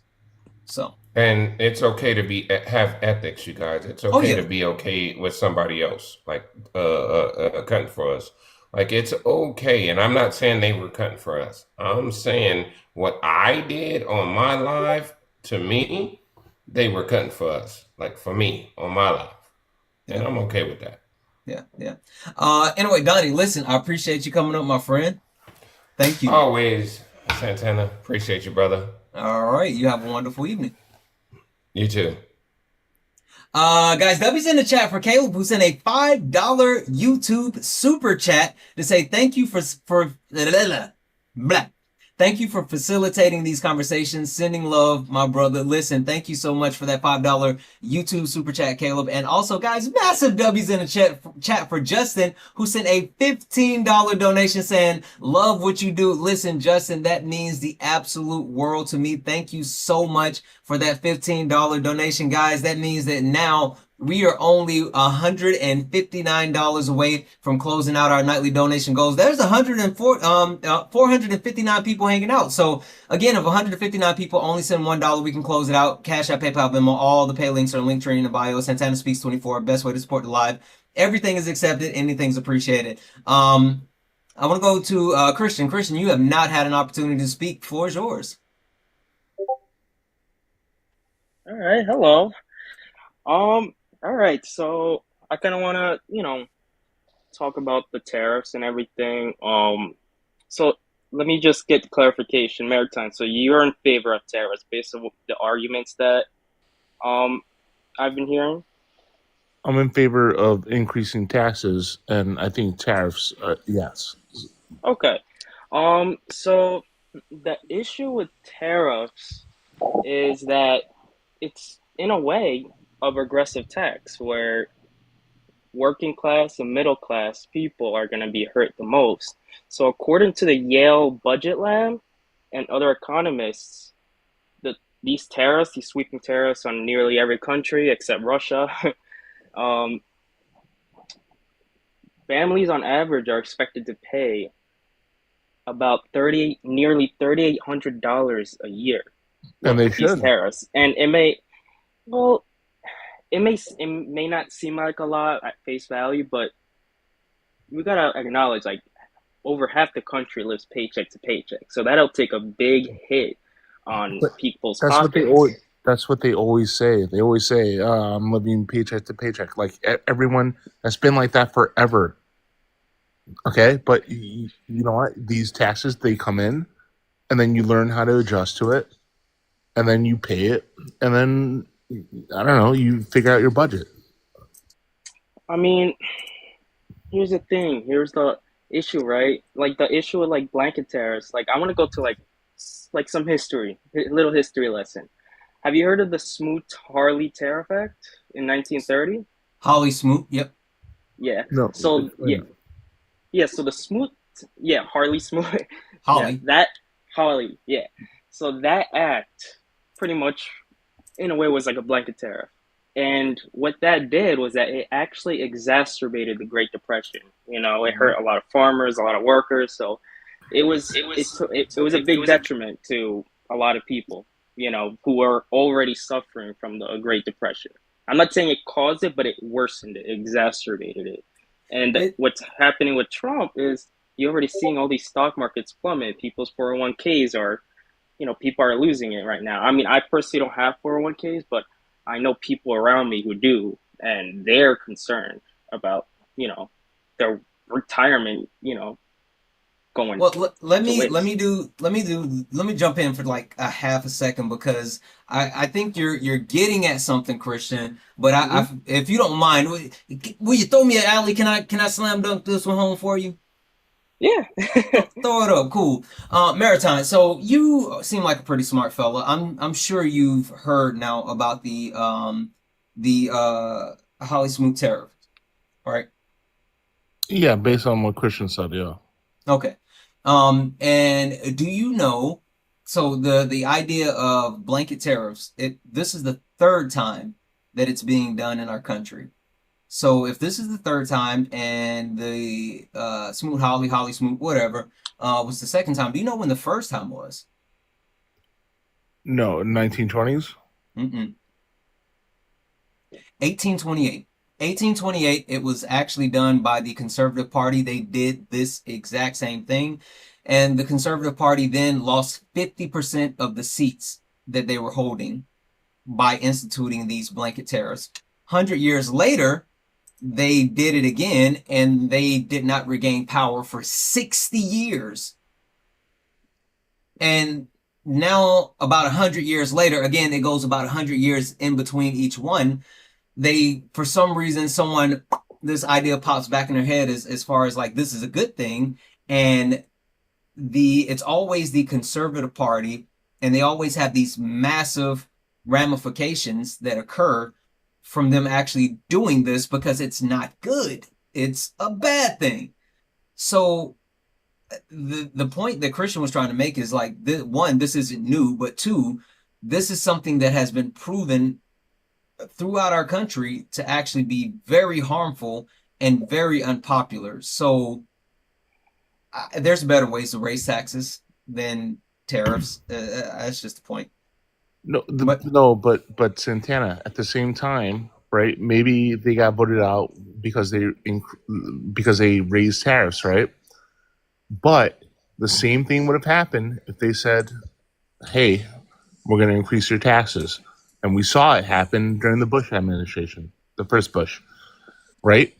So it's not a popular platform. People aren't going to be okay with it. But you can't increase taxes without having Congress in there, and Congress wouldn't have voted for it, right? But you can increase tariffs because you don't need Congress for that, apparently. And so I think it's okay, man. Okay. Christian, the floor is still yours. All right. So what you're saying is, you know, campaigning on raising taxes are not popular, right? So there's this. Yeah. Sorry. Oh no, go on. You were gonna say something? No. I was agreeing with you. Okay. All right. So actually, there's like this poll. There's various polls actually, where 2 out of 3 Americans support, you know, taxing, you know, the billionaire class, the multimillionaire class, right? It was 2/3. And when it comes to Democrats, 84% of Democrats, 64% of independents, and even a majority of Republicans, 51%. So in a way, it is popular, right? Obviously, the messaging is important and everything, but overall, it's a popular policy. What's popular is taxing the rich. Yes. What's not popular is taxing the middle class, which we also need to do. And why do you believe we should Oh, why do you believe we should increase taxes on like the middle class? Would you include the working class Because also? how many billionaires are there in America? Like, just make up a number or give me an idea. I Wait, think like in the U.S. or in the world? What are we talking In the about? U.S., how many billionaires are there? I'll get you an answer. 100, Hold on. 1,000, something like it might that? be like 3,000 if I'm not mistaken, 3,000. around there, something like that. Let's see. I'll give you an exact answer. Let's see here. As far as the United States goes, in 2024, it was listed out that there are 735 billionaires. Okay, 735. The U.S. has the most billionaires of any country. China has 490. Okay, Oh wow, so I was way off. 735. Taxing 735 people. Also, fun fact, the combined wealth of the billionaires within the United States is $5.5 trillion more than Japan's GDP. Okay, but the billionaires in the U.S. have more money than Japan. Anyway, keep going. The point I was making is there's only 700 of them, right? Again, with $5.5 trillion. Sure, but like taxing 700 people that have $5.5 trillion. I hear you on that. But what I'm saying is, how many middle class people are there? Okay, a lot more than 700, right? Probably like. But the middle class, the entire middle class, doesn't have $5.5 trillion. Yep. Well, how many? Like you're focusing on the number, but you're not focusing on the number of the money that the billionaires have. Like you can't skate past that one, friend. You can't just like skate past that one. No, because that's their wealth. That's not their annual income. Okay, what I'm talking about is when we think about taxes, right? It's an annual basis, right? 700 people. Taxing them won't be enough, but you know what? There's another. We start taxing them on capital gains. Yep. Yeah. So also, like, have you heard of the? Have you heard of the? In the 1950s, around that area, there was something called the golden age of economics, right? And you know what the top marginal tax rate was during that period? Don't tell me 90%. Is that if you're going there? It was around, it's about 90%, right? Yeah, so and no one paid that, dude. No one paid that. No one actually paid the 90% tax bracket that you're talking about. Okay. In what way? Do you have like a source for that, or? No, this is a fact. Like I don't have my source would be NPR. No one paid the 90% tax bracket that you're talking about. Okay, it was there, sure, yeah, but no one paid it. I'm gonna fact check that. I'm gonna fact check that. While I'm fact checking that, let me just say, guys, W's in the chat for D-Spec, who sent a $5 donation saying blanket tariffs equals recession equals possibly depression. You're absolutely right. Also, guys, W's in and some of you guys aren't old enough to get this reference, but I'm gonna do it anyway. W's in the chat for D-Spec, who also sent another dollar donation, said, what happened during both the Bush eras, you big dummy? W's in the chat for D-Spec, who sent that dollar donation. Guys, that means that now we are only we are only now $153 away from closing out our nightly donation goal. Cash App, PayPal, Venmo. All the pay links are in the link tree in the bio. Santana Speaks 24. Yeah, Fred Sanford. Everything is accepted. Anything is appreciated. It's the best way to support the live. I know we can knock out that of 153 people send $1. We can close it out. Also over on YouTube super chats if you want to support, and I will read that quote, read your quote out. Christian, I want to let you finish your point, and then I want to go to Jill, and I also want to go to John and Kim. I want to pass it around the panel a little bit more, but Christian, I want you to go ahead and be able to finish out your point. All right. So what was I gonna say? I kind of lost my train of thought. So we're talking about taxes. All right. So I know you're saying you're supporting, raising taxes on the middle class. How much? What's your estimate? Like around what? How much do you want to tax the middle class? You know. I don't have a number. I'm not sure. Okay, that's fine. But as Santana pointed out, we don't necessarily have to raise the taxes on the middle class, not even the working class, right? Those billionaires, as Santana pointed out, $5.5 trillion. We can have the income tax, however much you're making. You have the wealth tax. You have the capital gains tax. That should be enough for funding all these, services. And in terms of like Social Security, which you pointed out in the beginning, as Donnie pointed out, we're paying that. And I think one of your points was like it won't be sustainable in the future. And there's one solution to that. You just gotta lift the cap, right? And it'll be funded as far as the eye can see, right? Because it's all capped at like 176,000 for everybody, so which is pretty insane. So all you gotta do is just lift the cap, and then problem solved, right? It's very simple fix. Yeah, and also, let me just kind of speak to this for a half a second. So this is from Cato. This is from Cato. I'll go ahead and put this on the screen. So let me make this bigger first. All right, I'm gonna put this on the screen.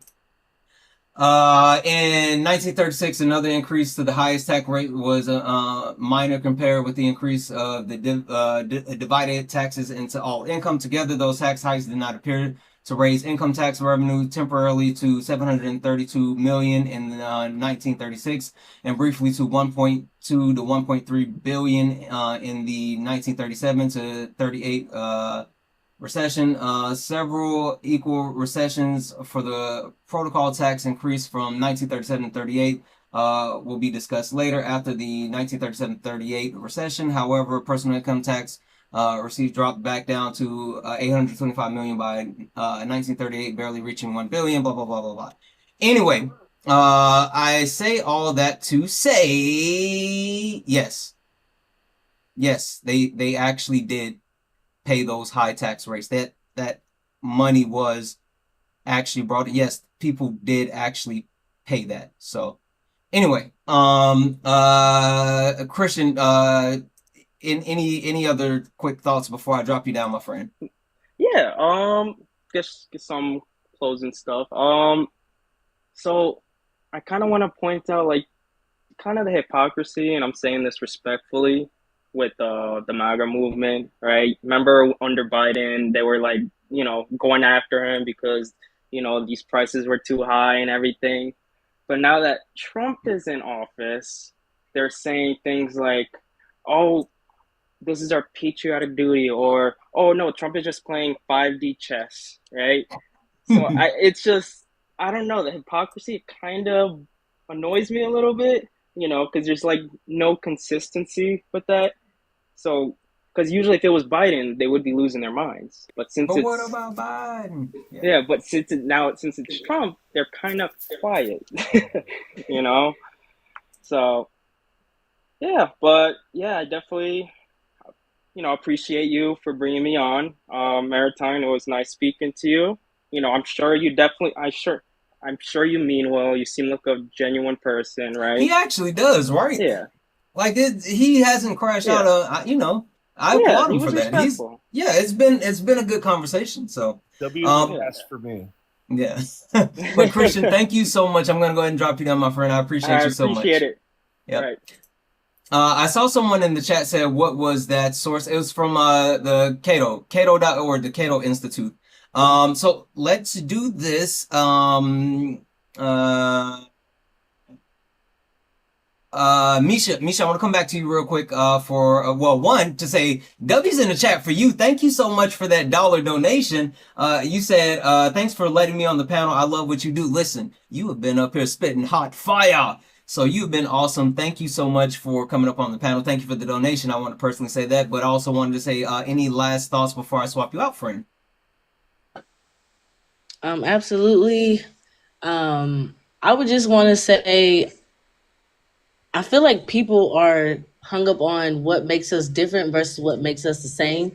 And for MAGA especially, they aren't understanding, like, just because you guys think harming a demographic that you don't think is you, and it's never gonna come for you, like it is. Like I would say slowly but surely, but it's been less than 6 months. So hopefully something changes that will turn this around, and even if it comes to the point where us as the people have to come together against the government, like I feel like that would be better than anything than letting him continue to run us into another depression. So listen, you said a thing. Listen, if you stepping, I'm stepping. I got your back. Let's do it. Let's do it. Thank you so much for coming up on the panel. I appreciate you, my friend. Absolutely. You guys have a great night. Thank you as well. W's in the chat. Guys, that means that we only have $152 left in the nightly donation goal, and we can definitely knock that out. Cash App, PayPal, Venmo, all the pay links in the link tree in the bio, Santana Speaks 24, and you can support over on YouTube with a super chat. We got a bunch of people on the panel that haven't gotten to speak. Jill, the floor is yours first. So I want to go Jill, I want to go Kim, I want to come up to John, and then go back to Dim Sum, and then we can't forget about Blue Canary, and so yeah, that's what we're going to do. So Jill, floor is yours. Okay. I'm very anxious to. I have a bunch of notes on this. Listen, I know we've been talking tariffs, but there's like a bunch of other stuff on the background that you can talk about as well. But also, please don't forget, like the underlying theme. The underlying theme is like, what's next? How do we move forward? And so, the floor is yours. You can take it wherever you want. I don't want you to disregard your notes, but you don't feel obligated. Oh no, I'll segue, because I did have you were talking about red line, like a kind of a deal breaker thing for Trump voters, and I did have one that from a journalist interview that Trump did yesterday, but I can just add that on at the end. Yeah, listen, the floor is yours. The floor is yours. Thank you so much. I wanted to. Sorry, that's TikTok Studio. It does that every once in a while. Sorry. No, you're good. Maritime, I just wanted to touch on the tariff versus, progressive tax plans. So I have kind of done some research on this. I've taken a bunch of notes. And as much as I'm not the biggest tariff expert, and I'm certainly not like an accountant, essentially tariffs do have limitations. They, just like Dan had said and a couple other people had addressed, they infiltrate consumer cost, and they don't necessarily address the wage gap. It's very unpredictable, like not stable. It could also provoke trade wars. So even if you can, levy it out in terms of a timetable, like you said, 30 years, 10 to 30 years, it's not 100%. Like we can't guarantee that. And I know that even with progressive tax policies, you could say we can't prove that either. But I mean, it has happened before, and it does happen in other countries. And I have a couple things that we could do. So in terms of moving forward, just like how everybody says, you tax the wealthy, corporations, you can close corporate tax loopholes. I would say anyone over $50 million, you could raise that tax rate, and you could restore this high margin income tax rates, to even just the top 1%. You could also just collect all the taxes that the 1% owes, which is around $200 billion annually, not even addressing the middle class. It wouldn't affect the middle class, lower class, any of that. Even millionaires, it could just be the top 1%. It's just what they owe, not even what they have to pay in the future. You could redirect 10 to 15% of the military budget, could fully fund universal childcare, free college, build affordable housing, cancel student debt, guaranteed climate infrastructure. I mean, the list kind of goes on. Could also do Medicare for all, save $5 trillion over the next 10 years. And basically that would result in like a 10 to 15 trillion dollars over the next 10 years, which could fund all of these social programs very easily. Of all those programs you listed, how many of them would someone win, like running on that platform? And be honest. I think that the Democratic Party has upheld the status quo, and they haven't necessarily touched the leftists in a certain way. I think that all of these policies are literally what we've been asking for a long time. I'm more of a socialist. I'm a leftist, and I think that this is pretty much our only option.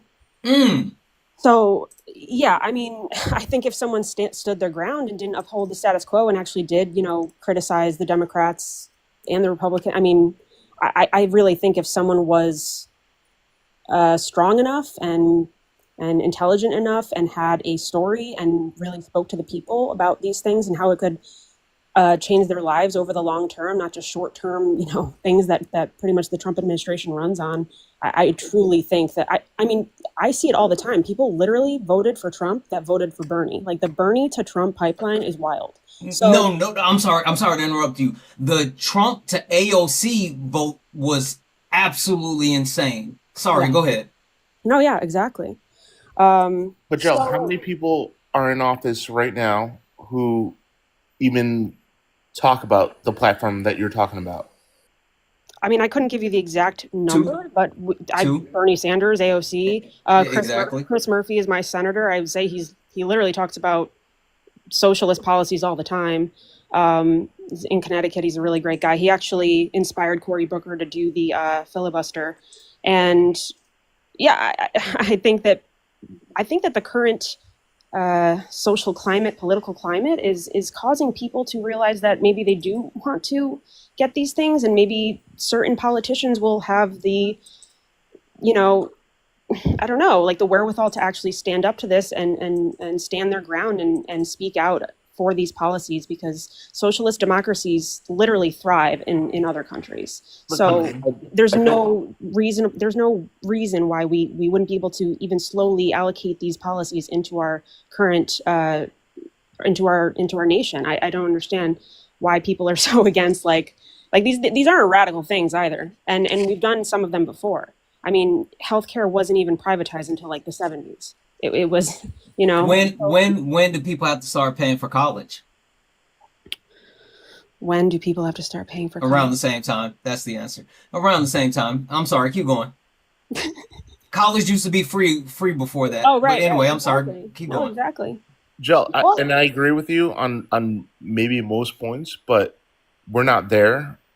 We're here. We're living in reality, and we have to deal with it. I think we are there. I think you saw millions and millions of people go out and protest in every single state, and they're going out in a couple weeks again. We have two politicians running on that platform who are in office. Two. Well, there's more than two. There's more than two. There's people. There's a lot of people. I mean, do you know every single person that's running in every single state? Like, we don't know a lot about anything other than our small government that works in our state and the people that we see in the media. So, I mean, yeah, I can't give you the exact answers, but there's a lot of progressive, left-leaning Democrats out there that would probably go even more left-leaning if more people spoke up. And I think Bernie and AOC are creating that foundation right now. They get voted in, though. Those people that you're talking about, these progressive people that you're talking about, do they get voted in? Yes or no? Do they get voted in? Bernie is voted in. AOC is also a politician. What do you mean? Yes. You're naming two people. What the point I'm trying to make is that do you want me to give you a list of like 30 people? Yeah, and this is the point that I want to kind of push back on. You do see that there are certain people that are more progressive and they lean more left. I'll give you a great example. Gosh, what's his name? The governor of Kentucky. Dang it, what's his name? Bashir? Andy Bashir, yeah. Andy Bashir, yes. Andy Bashir. Andy Bashir is in Kentucky and is ultra progressive. A lot of those same like left-leaning views, and he is loved in Kentucky. I mean, loved in Kentucky. There is a lot of people that don't necessarily go far enough, and I think that's the point that Jill is making. And I'll say this, and I'll give the conversation back to Jill, and I want to get it around to other people as well. But the one point that I really feel like Kamala Harris missed out on is that a lot of people wanted to see her swing further left, right? I mean, whether you talk about the actual conflict, of what is going on in Israel and the actual G side and sticking up for Palestine, whether you talk about how she never, not once, not never, ever talked about being the first black woman president. People would have loved to see her lean into that. How she didn't even talk about trans issues, even though Donald Trump spent $240 million on those types of ads. People wanted to see the Democratic ticket lean even further left instead of being, center or, conservative Democrats like Joe Biden. And that was a problem with Kamala Harris. So yes, there is a not only a desire for people, but to Jell's point, people flooded the streets in millions to say we want something different, and those are the types of things that they want. But Jell, I'm sorry, go ahead. No, yeah, I agree. And to that point, that is accurate with Harris. I feel like if they're going to lean into the woke, weaponization, why can't we just own it? I don't understand. Why do we have to not only tiptoe around not being woke, but being woke and politically correct? It's too much. It's almost like it's too exhausting, and it falls flat for the Democratic Party administration and their platform. Well, there's a reason why we can't lean into it. For the same reason Santana mentioned, right? $250 million were put in ad spending for 1% of the population, right? Yeah. So why wouldn't we be able to just why wouldn't a politician just be able to talk about that? Why is that such a bad thing? If they're going to create ads against platform, the same reason why the right uses it for. Exactly. So I'm saying we should match their energy. No. The wait. So we can't talk about it because of all the hateful people, because it's going to make the hateful people hate even more.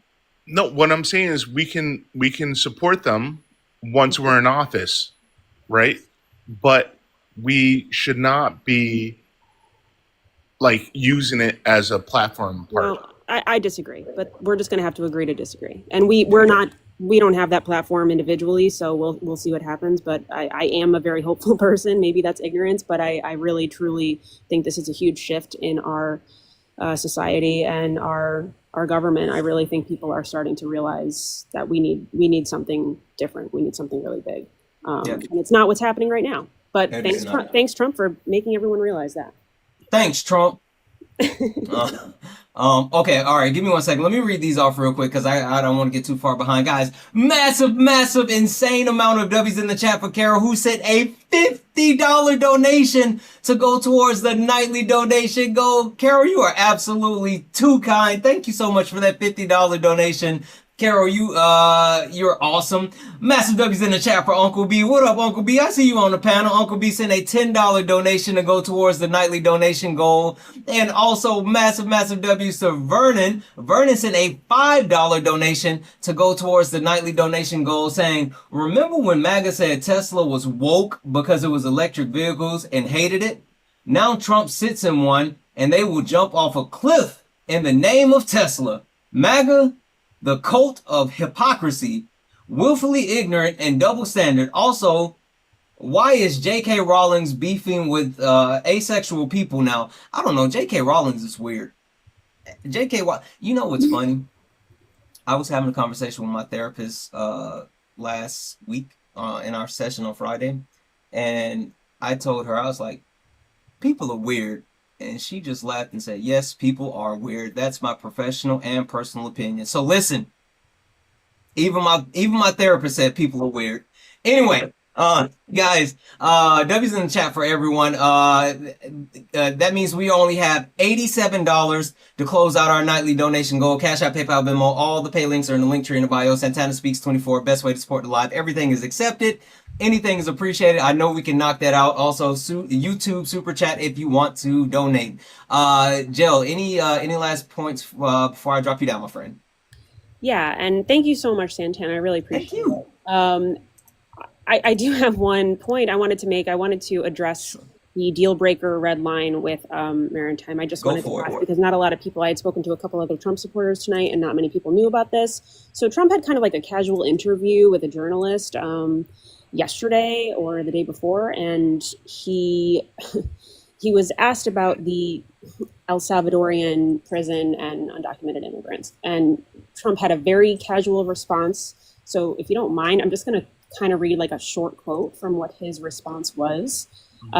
He said, "I don't know what the law says on that, but I can't imagine the law would say anything different. I'm all for it, but I have suggested that why should it stop at just the people that cross the border illegally? We have some horrible criminals, American grown and born. I think if we could get El Salvador or somebody to take them, I'd be very happy with it, but I have to see what the law says."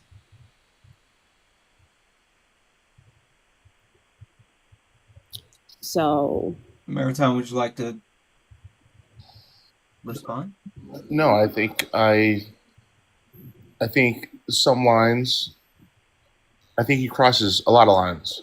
Okay, I won't disagree with you, but I think he does some things that are needed that no other president could have done. And in a good way, like in a way that changes it, like has affected people in a positive way since his inauguration. Well, what I'm saying is that it's changed. It's allowing presidents to do more in the future, right? What he's doing. We didn't know these things could have been done before he came into office, right? Okay. So would you advocate for that? Do you agree with what he's saying, or do you think it's wrong? I agree with the fact that he's putting his foot down and doing things, right? That's something we don't see very often. Yeah, I understand. I just was asking about this specific quote because I do think it's really important. I think more people should know about it. I think it. I really can't think we should. I don't think we should just chalk it up to he just says stuff. Words from a leader like shape policy and normalize extremes. Yeah, that's why you see the stock market, people 401k, and Bitcoin just completely crashing because words matter, and Donald Trump doesn't seem to understand that. And to I'm sorry to cut you off. I just wanted to touch on what you said, that he's doing things that no other president has done. I mean, if say this wasn't even implemented, but like suggesting that U.S. citizens that were born here that are in prisons right now could be deported to other countries is unconstitutional. It's literally fascism. I'm not sure if you are okay with me saying that word on your panel, Santana, but yeah, Trump's a fascist. Okay, great. He meets all 14 tenets. I'm sorry, go ahead. It also,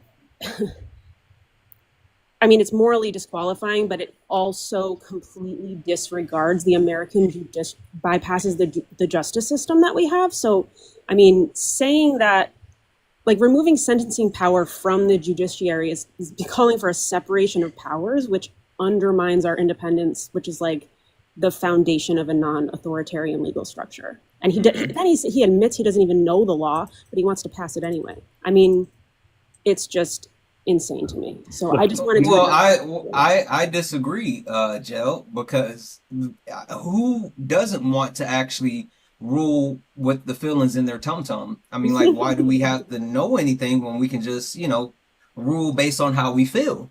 Exactly. Yeah. You don't make an omelet without breaking a couple eggs, right? Oh, come on, Maritime. A couple? What? Wait, so Maritime, is it your premise that the American people, the people that are getting kicked out of the military, the people that are losing their benefits, the people that they keep trying to take the Affordable Care Act away from so they don't have health care, the people who are losing their jobs, the people that are literally unaliving due to not having access to, medical care with women. Your premise is all of those people are just eggs to be cracked for an omelet? No, that's not what I was saying. That's what you did say, though, friend. No. Okay. No, what I was saying is that the eggs that I was talking about was the things that presidents haven't done, right? Taking action without caring about the consequences part, right? And look, right now, Trump is doing it. It doesn't mean that we can't have a different president in the future to do the same thing, right? So what We consequences know we can. would you be talking about, and who would be experiencing those consequences? Because I guess in terms of this specific thing that I'm bringing up, it could result in false convictions and, basically banishment of vulnerable U.S. citizens during times of conflict, or they could be used as geopolitical bargaining chips. They could be used as hostages. It's literally suggesting to create a permanent class of exportable prisoners with no destination, like trash. It's Shapiro. People love Shapiro, right? This guy from Pennsylvania, right? Love is a strong word, but yeah, go ahead. And I'm gonna have to drop you down, Jill. But okay. yeah, Okay, thank you. finish your thought. No, finish your thought. That was it. But That was it. Thank you so much for your time. no, thank you. I appreciate you so much. I'm gonna drop you down. I'm not even gonna get into it, but love is a strong word. Here's where I was going with that, right? Mhm. People like Shapiro. Why? Because he doesn't wait for all this bureaucratic nonsense. He just does it, right? The same people why people love Trump, right? Because he just does stuff. He doesn't wait for the bureaucratic nonsense. I disagree, but it's not my place to do so. Welcome in, Conrad B. Ray. Welcome in. What up, B? Blue Canary, I want to give you the floor for any final thoughts before I drop you down, and I want to get to the rest of the panel. Sorry, No worries. my phone I wasn't able to press my button. You're good. That was a lot. I'm trying. Did you hear Okay. the eggs? He's trying to crack eggs, right? The eggs comment has eggs. triggered me, but I'm going to be kind. So the reason that I'm so activated and elevated at this time in my life at 44 years old is because I'm a mom to a special needs kid. And there are people who are non-YT who have had to have this primal scream and urge and have been being ignored and have had to act and feel the way that I'm feeling for my baby right now. And I feel terrible that I wasn't aware and didn't have the empathy and understanding of that I currently do. But better late than never. I'm here mostly because of my kid, but I'm learning so much. And this is bananas. Like, we're not eggs. We're not mistakes that he can make in order to get some kind of X and Y result. That's not, we're effing humans. And the thing is that what MAGA does and what Donald Trump does is he makes us all others. So my son is an other because he's disabled. So not everyone can relate with that. And so he's an other. Oh, that won't happen to me. He doesn't need his IEP plan. He doesn't need the Department of Education to make sure he gets equal rights in education. He doesn't need inclusion. Okay.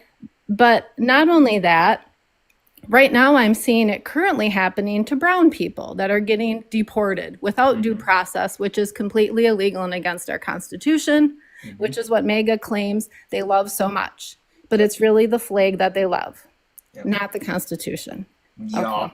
Now, I'm not done yet. But they love Donnie more than they love the Oh, flag absolutely. or the Yes. Constitution, so. Yes. That's, Jesus. And it's like synonymous right now. But It's Donnie then Jeebus. I've heard people say they would deport Jesus. I was just about to say, they would kick Jeebus up out the paint. So. They sure would. So my thought is, after brown people, and I know Black people have already been being discriminated against since the beginning. I mean, you weren't even brought here voluntarily. So that's a whole nother conundrum. We don't have time to talk about all of that. There's all these others that are going to be come for, and eventually it's going to get to you. It's going to get to Maritime. And that's when you will feel the pain, and that's when you will understand that the mistakes aren't okay. There isn't a greater cause that can justify the mistakes that are happening and that are going to continue to happen unless people step up and we have to unite together. We're all others of some kind. He's going to come for trade unions. He's going to come for the working class. Like, this is all happening. Like, the undercurrents are happening now. And if you guys don't wake up and see that, you are going to be literally sinking in the ocean with your hand in the air saying you're fine. We can see that it's not fine, but you can't. And if that's your journey, that's your journey. But that's where I'm at. I'm very angry. I'm very sad. I'm hurt for our country, and I am very activated, and it's made me very brave, and it's made me very loud. I know that's right. I know that's right. Well, listen, hey, thank you so much for coming up, friend. I really appreciate you so much. You were awesome. And please, please, please feel free to come back. Sounds good. Thank you. Thank you. Hey, this is for Rain, whatever, over on YouTube. Listen, don't get blocked on YouTube as well. I'm dead serious right now. Don't get blocked over on YouTube as well. Anyway, I apologize. Guys, W's in the chat for Jacob. Jacob sent a $1 donation to say, thanks, man, for pushing me to think, and I went to two protests because of you. No Lakers in 5, just a big thank you. Listen, Jacob, I am so proud of you. I'm so happy that you got out to actually be able to experience that in person and to be a part of that. You are absolutely freaking amazing. Thank you for the donation, and thank you for getting out there and using your voice. You are great. Guys, with that being said, there's only $86 left in the nightly donation goal. Cash App, PayPal, Venmo, all of my pay links are in the link tree in the bio. Santana Speaks 24. Best way to support the live. I know we can close that out. 86 people send $1. We can close out our nightly donation goals. And also, if you're over on YouTube, you can send a YouTube super chat. So this is what I want to do, guys. There's a lot of people on the panel that have not gotten an opportunity to speak. I'm going to go to Kim, Omega, Dim Sum, Uncle B. I'm sorry, Kim, John, Omega, Dim Sum, Uncle B. Let's just pass it around the panel. Let's give everybody an opportunity to speak. Kim, floor is yours first. Kim, I'm sending you a request to come off mute.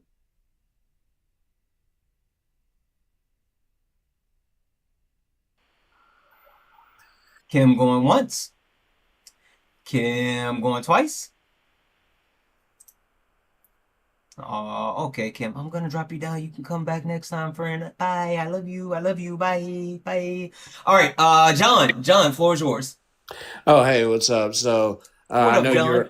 you were asking us about the protests earlier. I went to one. I went to one on Saturday in my local city, and it was awesome. 1,000+ people. That's what I'm talking about. Now, what was both adorable and heartwarming about it was all the children that were there. You know, parents teaching their kids right and what to stand up for. It was amazing. But I wanted to touch on tariffs because a thought that I had, and you could probably tell where I'm going based on the picture I have as my profile picture. So why is it that Russia is exempt from these tariffs and he's tariffing penguins? Because we have sanctions on them. We already don't trade with them. That's why. We do trade with Russia. What do you mean? We trade with Russia. What do we trade with Russia? I don't know specifically, but I do know we trade with Russia. No, we do have sanctions. I don't think that we actually have any active trades. Let me verify that. I know we do have sanctions, but I don't believe we have any active trades. Give me a moment. But anyway, John, that's where I was going with that. The reason why what I think is the reason why we don't have tariffs with them is for the same reason we don't have tariffs with North Korea, right? We don't trade with them. That's why it's not. Hold on. John, W's in the chat for John. W's in the chat for John. John is actually absolutely correct. So I'll put it on the screen. Even though we currently are, we've sanctioned Russia and it's reduced a lot. The U.S. total goods with Russia were estimated to be 3.5 billion in 2024. U.S. goods export to Russia in 2024 were 526.1 billion, down 12.3%. for 2023. Blah blah blah blah blah blah blah blah blah. So W's in the chat for John. Yeah, no, John, you're right. We even with the sanctions, yes, the sanctions have decreased the amount that we are actually trading with Russia, but we are still trading with Russia. All right. Well, I don't really have anything to say about that. I didn't know that. John, the floor is yours. John, are you still there? Do we trade with North Korea? I'd have to look it up. Hello? Yeah, Yep, I'm there here. you Sorry, go. my phone was glitching. I'm here. Okay. Yep. Floor is yours. So what I would say, what that proves is what we've been saying all along, that Trump is Putin's toy. And that Trump is literally doing this to line his pockets. He doesn't care about America. He doesn't care about cutting the budget. He doesn't care about taxing the middle class like you think he should. You know, he cares about lining his pocket and the pockets of his oligarchs' friends. That's all he cares about. So this virtue signaling that MAGA's doing for him and the simping needs to stop.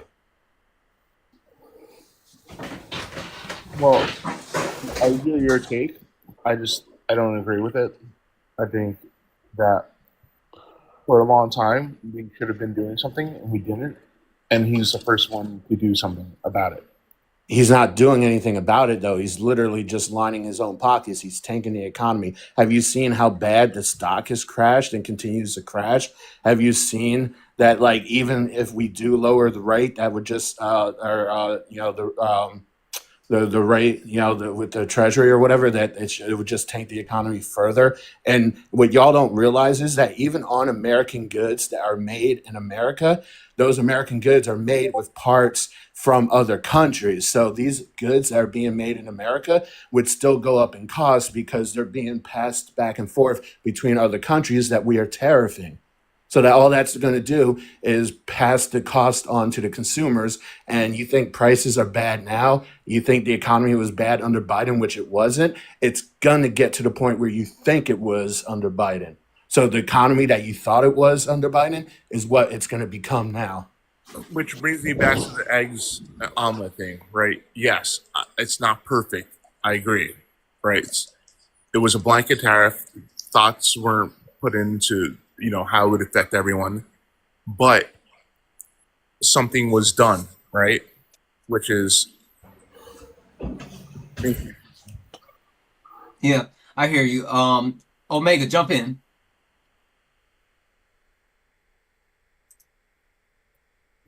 Oh, okay. Can you hear me? Yeah. I was like, okay. Yeah, I know that was just a quick shift, but I want to make sure, because I want to make sure we get to you, Dim Sum, and Uncle B. We're passing it around.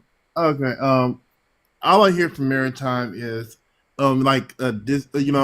distancing himself from the actual reality when he's saying that we're not rooted in reality. It's like, it's okay because it's Trump. He does this. He's actually doing something when he's actually doing nothing. It's okay, but he always uses a but and then he'll pivot in it. It changes things. It's not anything that is rooted in fact. The fact is he's not doing a damn thing. It's language, Omega. You know better than that. I'm sorry, bro. He's not doing a daggone thing. He's not doing a darn thing. Yeah. So, go ahead. Except for crashing our economy. Maritime, I have a question for you. Okay. If this was Biden doing this, would you be giving him the same energy? As Trump, would you be giving him the same allowances as Trump? Didn't do it.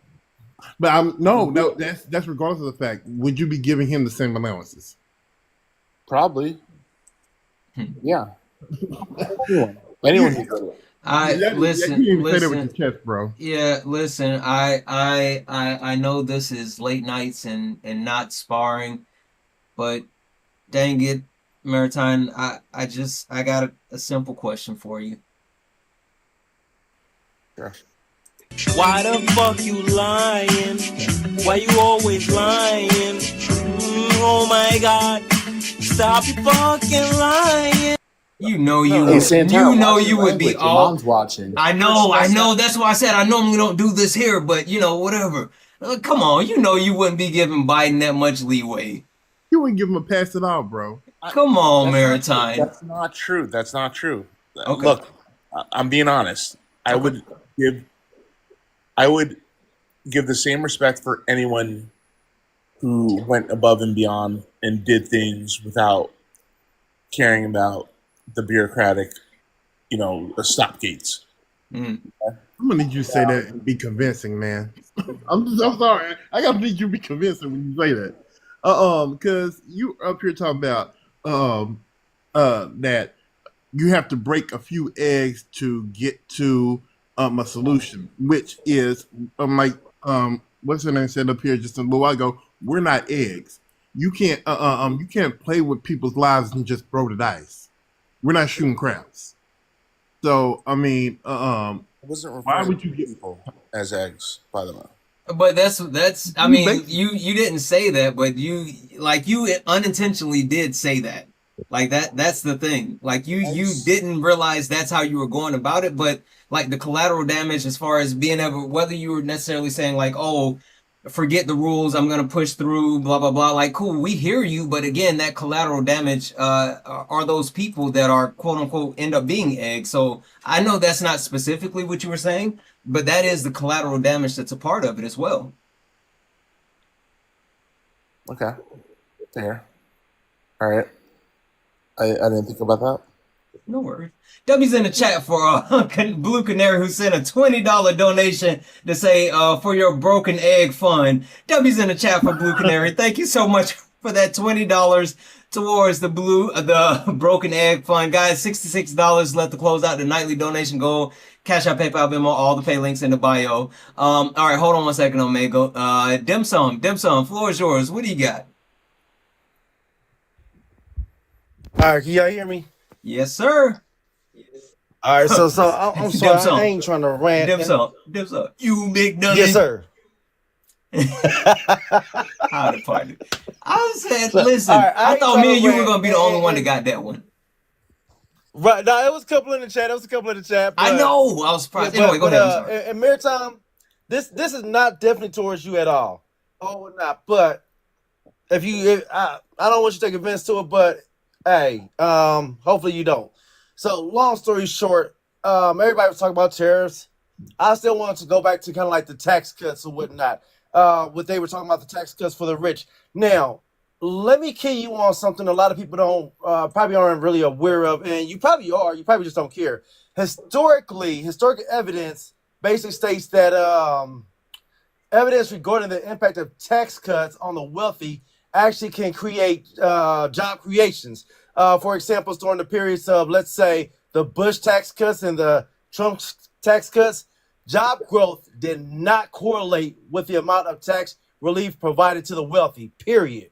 Now, in some cases, businesses use that tax cut to use the increased shareholders' value or to buy back stocks rather than to create those significant jobs. Now, economic theory, hear me out, perspective of cutting taxes for the lower and middle income earners could stimulate demand for goods and services, which could in turn drive businesses to expand and hire more people. Now, I mean, hey, I'm gonna leave that right there. It's a lot more I could touch on with that, but in general, a lot of people say that the trickle down economics will help out the job market, but guess what? Trickle down economics has never, ever, ever, ever, ever. I'm gonna say it one more time, just so the people in the back, the Republicans and Megan in the back can hear me. Ever worked? Period. Now, real quick, I'm gonna touch on the subject, and we're gonna be done with it. Oh, whatever. What's next? First, I want to say shouts out to the Dems. Like we got AOC, we got Jasmine, we got Booker for standing their grounds and just basically making us stand out or whatever. And I really want to throw some shouts out to AOC because a lot of people don't give her credit from where she was at last year to that powerhouse she is right about now. So definitely dubs in the chat, if I can say that. Dubs in the chat for AOC. Not you trying to drop some W's in my chat. What in the world? Anyway, go ahead. You got it. All right. I'll allow it. I do want to say this in general, like something we need to do what's next for us in general is we actually need more people like Santana's, Johnny's, Jessica's, and Erica's or whatnot, like the regular Joes, so that we can kind of like educate what's being spread out there or whatnot. Like, so the MAGAs, they're how can I say, their talking points is basically it's not based on facts, it's based upon rhetoric and propaganda they spill out. It's based on the belief that the rules don't apply to everybody except for, they apply to everybody except for the Trump administration. It's based upon Donnie saying it must be true. And if Donnie don't say it's true, then it ain't true. Or it's based upon Jimothy not allowing people to have their own opinion. Hold on, you got one more time. You listen. You got one more time. You got one more time. You are like, go ahead. Hey, my fault. It's so you know what? It's so far because I thought his name was Jimothy for years. Not Listen, years, but I had somebody hit me up like, I got into a whole full-blown argument talking about his middle name was Jimothy. I said, well, listen, if his mama name was Jimothy, I'm gonna call him Jimothy. Anyway. All right. So last day, am I playing with this? At the end of the day, we are paying more for taxes. We're paying more for tariffs. We're paying more on everyday products because Donald Trump will not put no EO on price gouging, where he could definitely do that so people won't be screaming about their milks and them cracked eggs y'all talking about. Oh, and last but not least, Shapiro follows them rules. And I'm out. Let me ask you a question, all right? And I already know the answer. Yes, sir. And most of the chat has the same answer, right? How much are you paying taxes? Too much, right? That's going to be your answer, right? Okay, yeah. Right. And so right. I agree. I pay too much. Exactly. So you would be in the exact same party who would not be okay with having their taxes increased, right? You probably say something like, I don't want nobody's taxes increased unless you're making over a certain amount. But yeah, go ahead. Exactly. Yeah, you're going to say tax the rich, right? And this is the yes, sir. point I'm making is that everyone has this opinion, which is based in a false reality that we don't need to pay more, that we think that we're paying too much, right? Because really we aren't. But that's why we need to do something for people like you, right? People who don't want their taxes increased. How do we do it? You know what? My personal thing is you don't have to do something for me in particular. That's the point. Go ahead. No, the tariffs was that was the what I was going to say. Oh, okay. Well, so me personally, you don't have to do something for me in particular, or whatnot. I want something fair that's for everybody in America per se, or whatnot. Even something fair for per se the rich, but like they were saying earlier, the rich brings in this much amount of money throughout the year or whatnot. So of course they should have more taxes or whatnot, because definitely when you bring, how can I put this?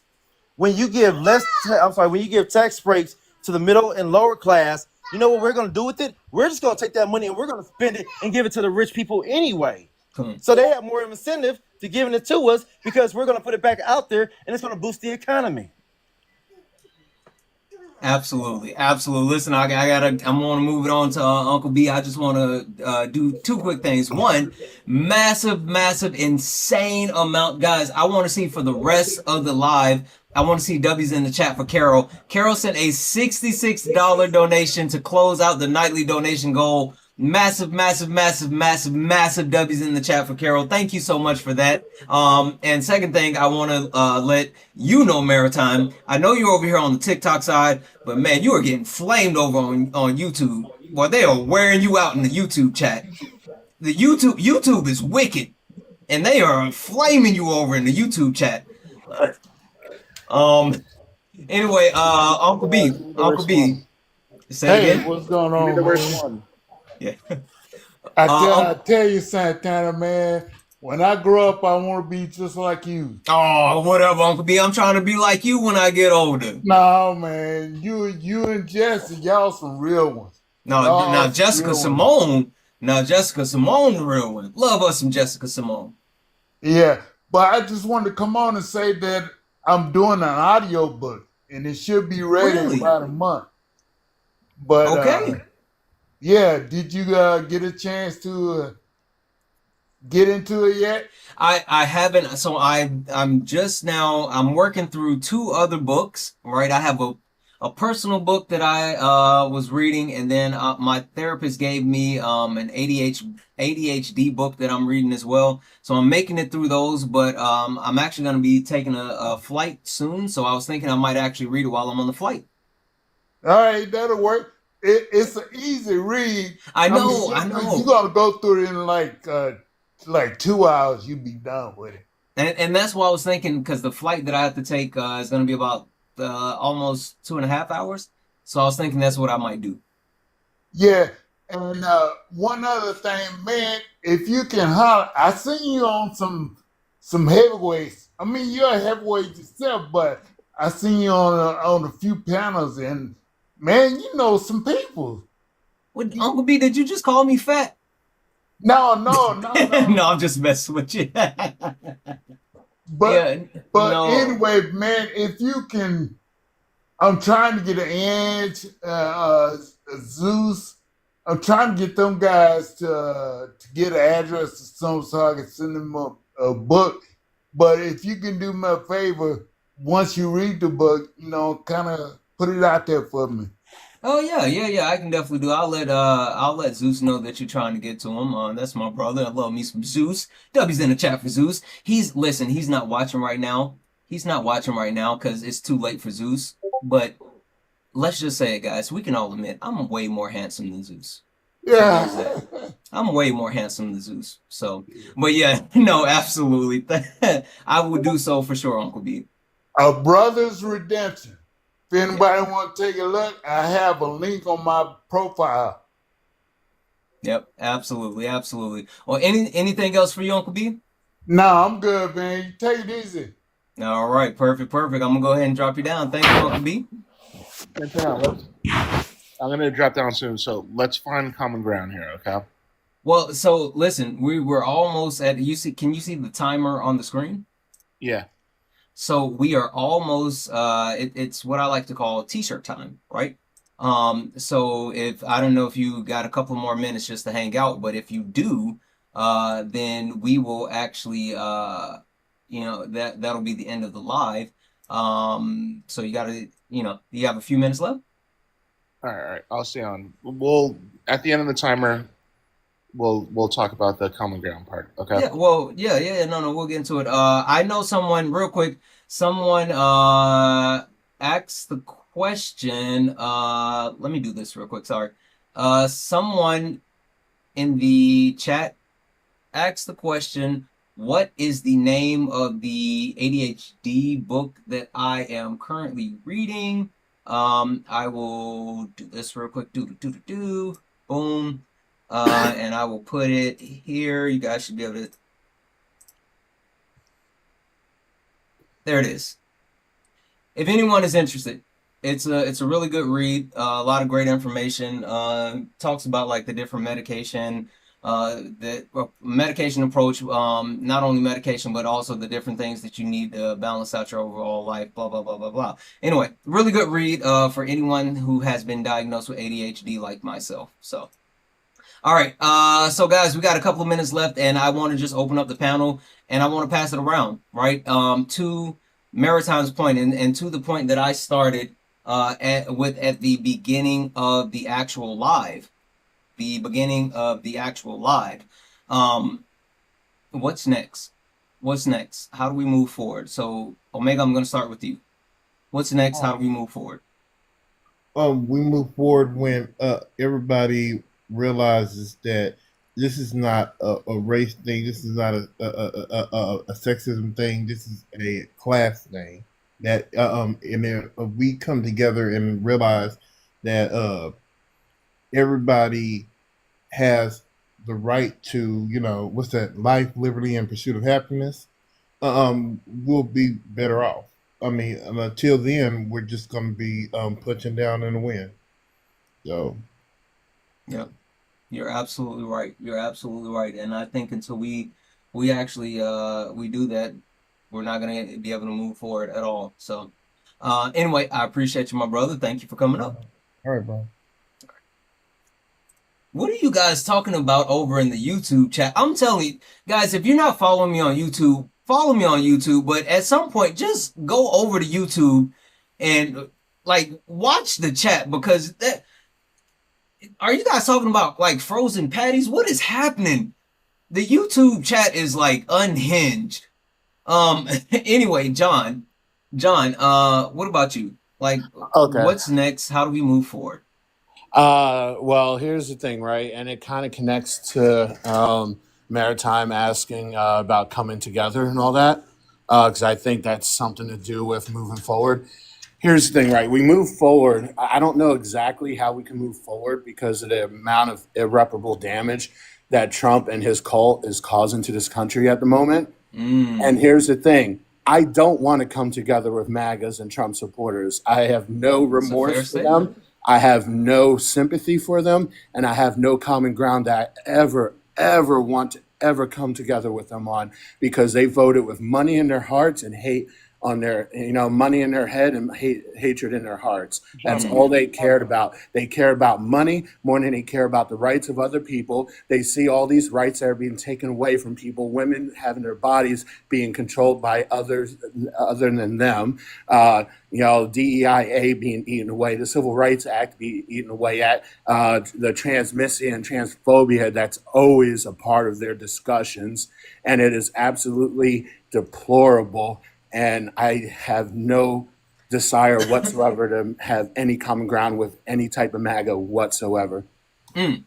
Yeah, listen. And John, I will say this. You have every right to feel that way. You absolutely do. I don't blame you for feeling that way. And even more, I understand why you feel that way. Oh, and yes? No, go ahead.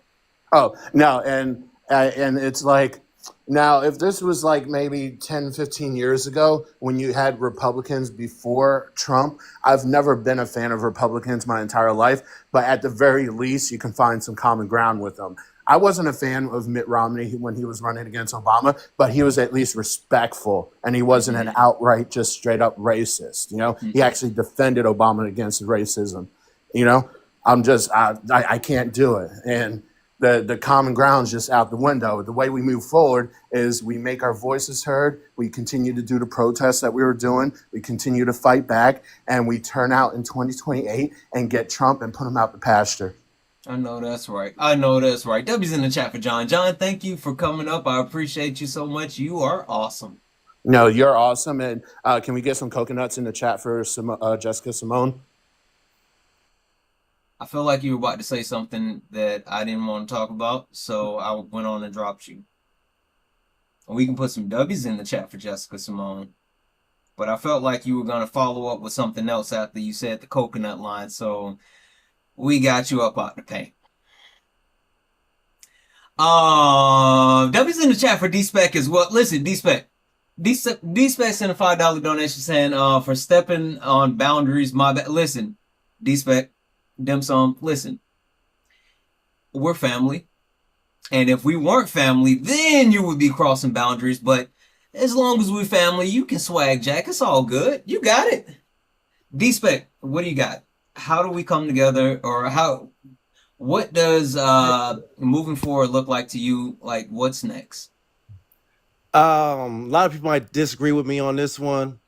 But when me and Maritime can come to a conclusion on what something actually means versus what and no offense again, Maritime, versus what the MAGA meaning of it means versus what everybody else thinks of it means, then I believe we can actually come together, because there's two different meanings in the world right now. The MAGA meanings to everything and what everybody else believes it really means or whatnot. So when we can come together on that and actually really believe it and know that that's what it means, then I think we can all move forward.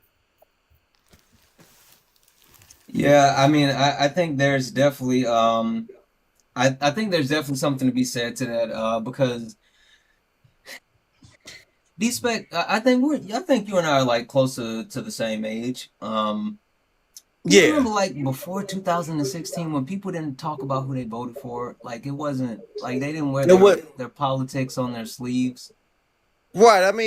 Like when Obama got there, it was like, yeah, I voted for my first black president. Yeah. But that's it. Like, and then after that, it was dropped to like it wasn't a big thing. So yeah, I remember them days. Even when Clinton and Bush, like I voted for Clinton the first time because I was just able to. I mean, the second time, just able to vote for him or whatnot. But yeah, we didn't just broadcast it like that. I remember. Yeah, I don't know. Like, so I think there's something to be said to that, and also something to be said to, getting back to a place of civility. But I mean, there's a lot of healing that has to be done before we can get there. So, anyway, I appreciate you for coming on, my brother. Thank you. Yeah, much love. Peace. All right, Maritime. I specifically saved you for last. First and foremost, thank you for hanging out with us. You've been here like the whole time. Like, no crash outs, no leaving. Like, you hung in here. Good job. I shut up. I let people talk too. Yeah. Yeah. Which normally doesn't happen. All right. So talk to me. Like, one, let me just let you know with one view, right? I came in. Well, hold on. I said, let me tell you this. I just want you to know that your stance on tariffs is dog poop, right? Like, I mean, sorry.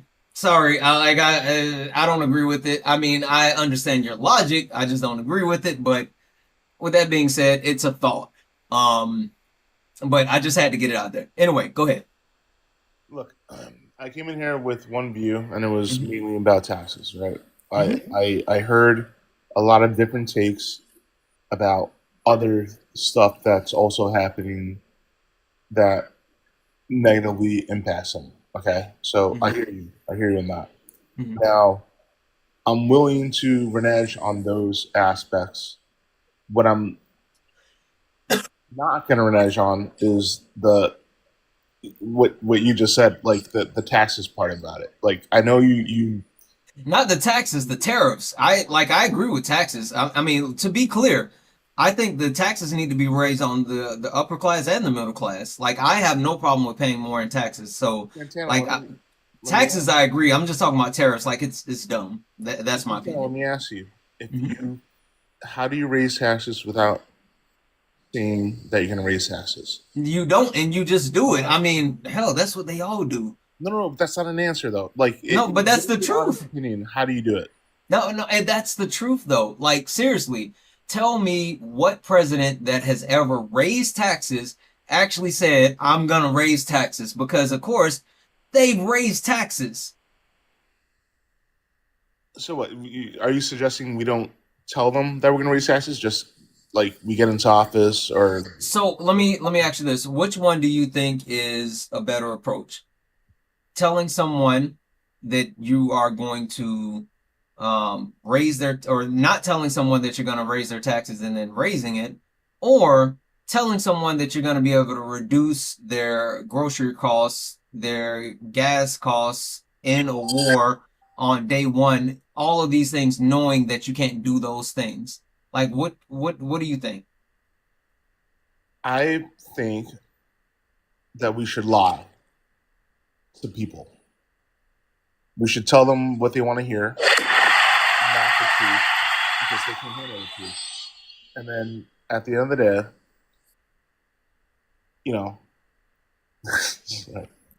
it's cute, right? Yeah, I mean, like, seriously, I will say this. I'm not someone. At least my personal belief is I'm not someone that needs to know everything that the government's doing. Right? I mean, I do think there are certain liberties that the government takes to keep us safe and protect us, and there are certain things that happen, and I'm not someone that's like, I need to know everything. The one thing that I would want for any politician that I'm voting for is to always act in the best interest of everyone, not the individual, not themselves, but the best interest for everyone. And if there is a instance where what's best for everyone is to raise taxes, I'm okay with that. Whether you tell me or not, I'm okay with it. Whatever the thing that's in the best interest for the majority of people, I'm good with it. That's why I didn't have a problem with like C-19 with the lockdowns and all this other stuff because it wasn't about me. I wasn't immunocompromised. I wasn't someone that was, worried about losing my life, but I was worried about other people losing their lives. And so I didn't mind being locked in the house to protect other people. I'm good with doing what's best for the overall people, even if it limits me or it's not the quote unquote best thing for me. Um, so I don't need someone to tell me, yes, I'm going to raise your taxes, or no, I'm not going to raise your taxes. I just need someone to do something that's good for everyone. Santana, when I was talking about common ground, here's where I was going with that, right? We can agree that we both like these two social programs, right? Social Security and Medicare, right? To an extent, yeah. And then can we agree that, right, we can disagree on tariffs. Can we agree that we also need to figure out some way to pay for it? I'm not saying what way, but I'm just saying like that we need to figure out a way. Can we agree on Yeah. those 2 points? Yeah, I completely agree on that as well. Okay, so we'll leave it at that. Mhm. That's our common ground. Yeah, listen, I mean, I will end with this. Like you've been up here and you engaged in good faith conversation and you've been genuine. Like I'm not like I know I played the song one time just to, give you a hard time, but I don't feel like you've been up here lying about, what you believe or what you think. And so, I appreciate you spending time up here with us because again, like especially this week, I genuinely want to focus on not MAGA, not Trump, not liberals, not Republicans, not independents, but Americans, right? And that's what I want to do. And this conversation this week is all about that, and it, because this is happening to all of us, and we all have to figure it out together, and we all have to move forward together. So thank you for coming and engaging in this conversation with your fellow Americans, and you're welcome back. Man, I appreciate you having me up, and I'm glad I brought up a little bit of what you're talking about. You did good. You did good. You did good. You did All right, good. man, take it easy. All right, I'm gonna drop you down. Alrighty, guys. Guess what? Guess what? Guess what? It is t-shirt time. It is t-shirt time. Guys, listen, we are calling it a night. We're getting out of here. We're getting ready to close it down, but we will be back tomorrow for another edition of Late Nights with Santana. Yeah, Late Nights with Santana tomorrow and Wednesday. Sparring this weekend. I have an announcement that I'll be making soon. So this weekend might be a little bit different, but you'll see it, and yeah, doing something exciting this weekend. I'll just say that. Something exciting this weekend. Something exciting. Anywho, guys, I love you all. Thank you all for being here. Thank you all for an amazing night. We'll do this again tomorrow. And if you didn't have an opportunity to join the panel tonight, please come back tomorrow. We start at 11 p.m. Eastern, 8 p.m. Pacific. We will get back into this tomorrow, and I need to hear from you all. Anyway, I love you all. Thank you for the likes, the taps, the shares, the gifts, the donations. You all are absolutely freaking amazing. I love you. And as always, peace.